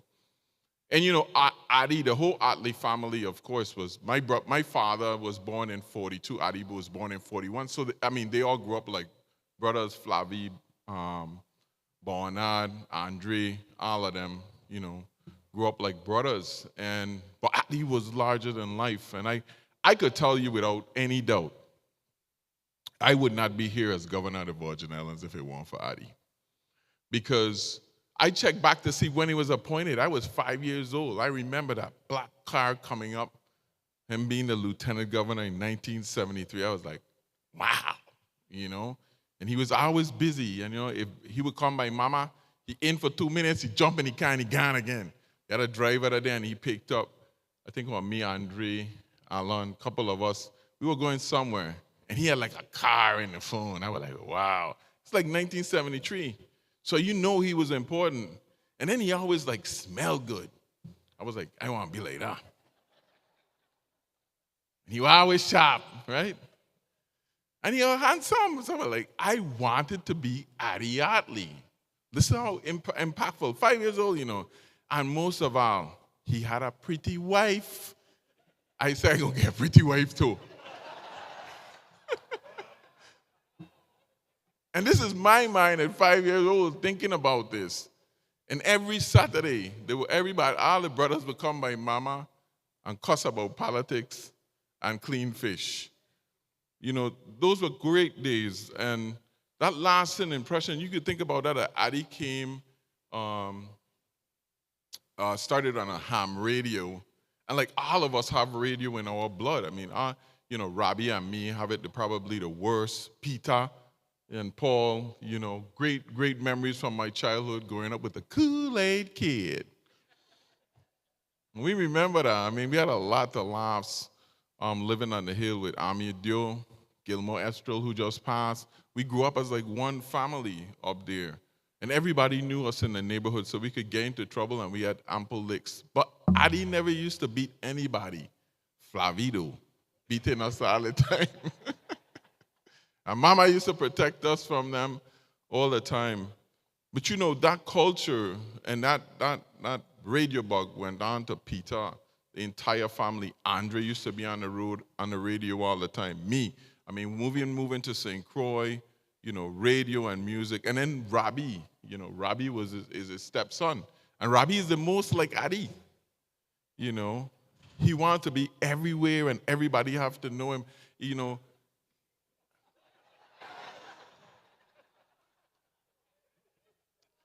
You know, when Alan, because remember Alan, well, y'all wouldn't remember, Alan and Andre and Frida, them, Angie, them, their mother lived in Indiana, so they would, when they come in for the summer, it would just be like so great because they're going to bring all the new dance, them and things, so we could learn them before everybody else. And then we would have more kids to play with for like the whole summer, so they were good. And then Robbie and KK got added to the score when he got married to Mary, and Robbie and me grew up together. You know, Addie was the first time I ever see like a whole $50. He gave it to Robbie for us to line one weekend. I was like, wow, this is like 1976. Robbie's spoiled too. He's a prince too. And you hear Karen, that's true. And he wasn't even the oldest. Me and Addie's the oldest. I didn't realize that Addie was Iris' oldest child. And Magali and Lenore used to be with us, help making sure we don't get in too much trouble and burn down the house. But all of that richness is what he brought, and he brought that to us and we love radio. I mean, I've been in radio in the States. I had a college radio show when I was in the States. I wanted to be like Addie, and even in St. Croix, and then, I realized that I wanted to be a politician. At first, it's like a senator, but then, why not go for the best? If you're going to do it, right? And here I am. And he emulated that. The other thing that I realized is there's a whole era, and I would be remiss if I don't mention my cousin Alan, because Alan was the glue of our family. Addie's son gave him a kidney. Gave him a kidney. I know Alan's smiling today because he's back with his father again, and Brownie and everybody else, everybody happy. But the Virgin Islands would never be the same because Addie brought such light. I remember being here for Brownie funeral, and there's an end of an era for us. It was an era where, like Tregenza said, it was like his island, and now it seems like the islands belong to somebody else, since we are always beating on it all the time, whoever is running it. It's the end of an era where radio personalities used to make you feel good every morning, not talk about everything that's wrong all the time. You get so sometimes you don't think there's anything good. You see, another thing I get from Addie was my optimism. I never realized it, but listening to Brownie and him all the time, they were always in a good mood. They were always could make a laugh, and they could always figure out a way to make it better, helping and giving back to your community. When you look at Addie's life and what he's done, it's like what everyone should do. I mean, he just retired from the radio like a month or two ago. You should ring out. You know how the toothpaste will be the day before payday? Don't act like y'all don't know. When you cut out the bottom of the toothpaste with a scissors, see, and ring it around. That's what Addie do out of life, And every time, Yolanda comes to St. Thomas, she understands me a little bit more. And she reads there's no time to sleep. There's so much to be done, so many places to go, so many people to see all the time. So I thank you, Mary, for sharing him with us, because, he was always gone. You never find Addie home. He's like, you go home to sleep. That's it. He was always doing something for someone. I think all of us need to embrace that. And, it was so good to see Senator Williams today. Where he gone? He left? It was great to see him. Thank you, sir. I give him a round of applause. This is our legacy. Back in the day, I know I'm talking long and you want to go, but I had a lot to say. Back in the day, we wanted to be Roebuck and Williams, and we wanted to be Addie and Evans, and we wanted to be those people. Those were our heroes. Now we got some weird heroes. I see one sliding down a pole going to hell the other day, walking up with the devil. We didn't have that. We had the people in our community that made it rich. We had a community called Savan where everybody knew one another and looked out for one another. We had people like Addie that was emulating what each and every one of us wanted to be. We had people like him who set the icon, because his father was a great man. We couldn't even talk to Aubrey. He was like, he'd sit down with his cigar and paint. Look, Tony laughing. Y'all know we were scared of him. He was a postmaster. That was a big deal. Addie stepped up from his shadow and made his own way, as did many of his sons and daughters. They made their own way. And today, we put to rest a true king, a king of the Virgin Islands, king of his people, a mentor, father, husband, an uncle, cousin, somebody who will always be remembered. Like I say, it's almost like a weird movie where at 5 you decided to do something and, 49 years later, you stand presiding over the person who's probably had one of the most impactful people in your life at their funeral as the governor of the Virgin Islands. It's a humbling moment for me, as it is for the entire Virgin Islands. God bless you, Addie. Rest in peace. Thank you.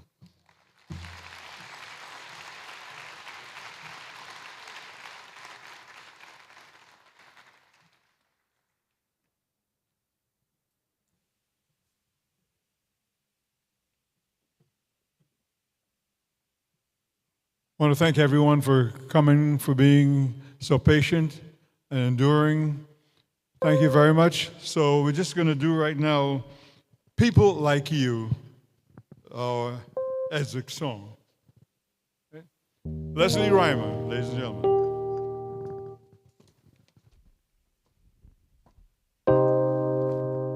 Good afternoon, everybody.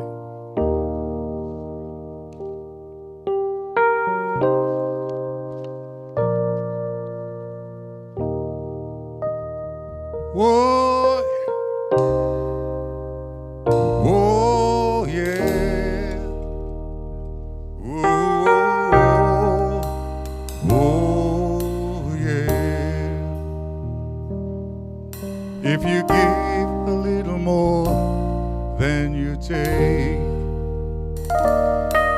and if you try to fix more than you break,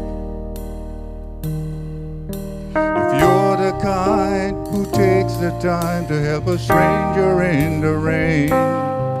There's a place for people like you. If you stand up for those down on their knees and lend a voice to those who cannot speak, if you shine a little light, give sight to the ones who lost their way, there's a place for people like you. I've heard up there the streets are made of gold, and when you get there, there's a hand to hold. When your days down here are through, there's a place up there for people like you. If you walk around with your heart on your sleeve, and if you try to be the change you want to see, if you lay down your life for love so someone could be saved, there's a place for people like you. I've heard up there the streets are made of gold, and when you get there, there's a hand to hold. I believe when your days down here are through, there's a place for people like you.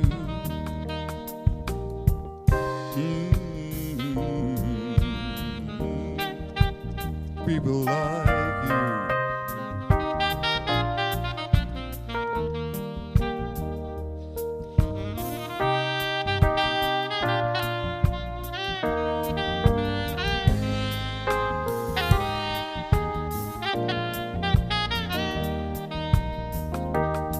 I've heard up there the streets are made of gold,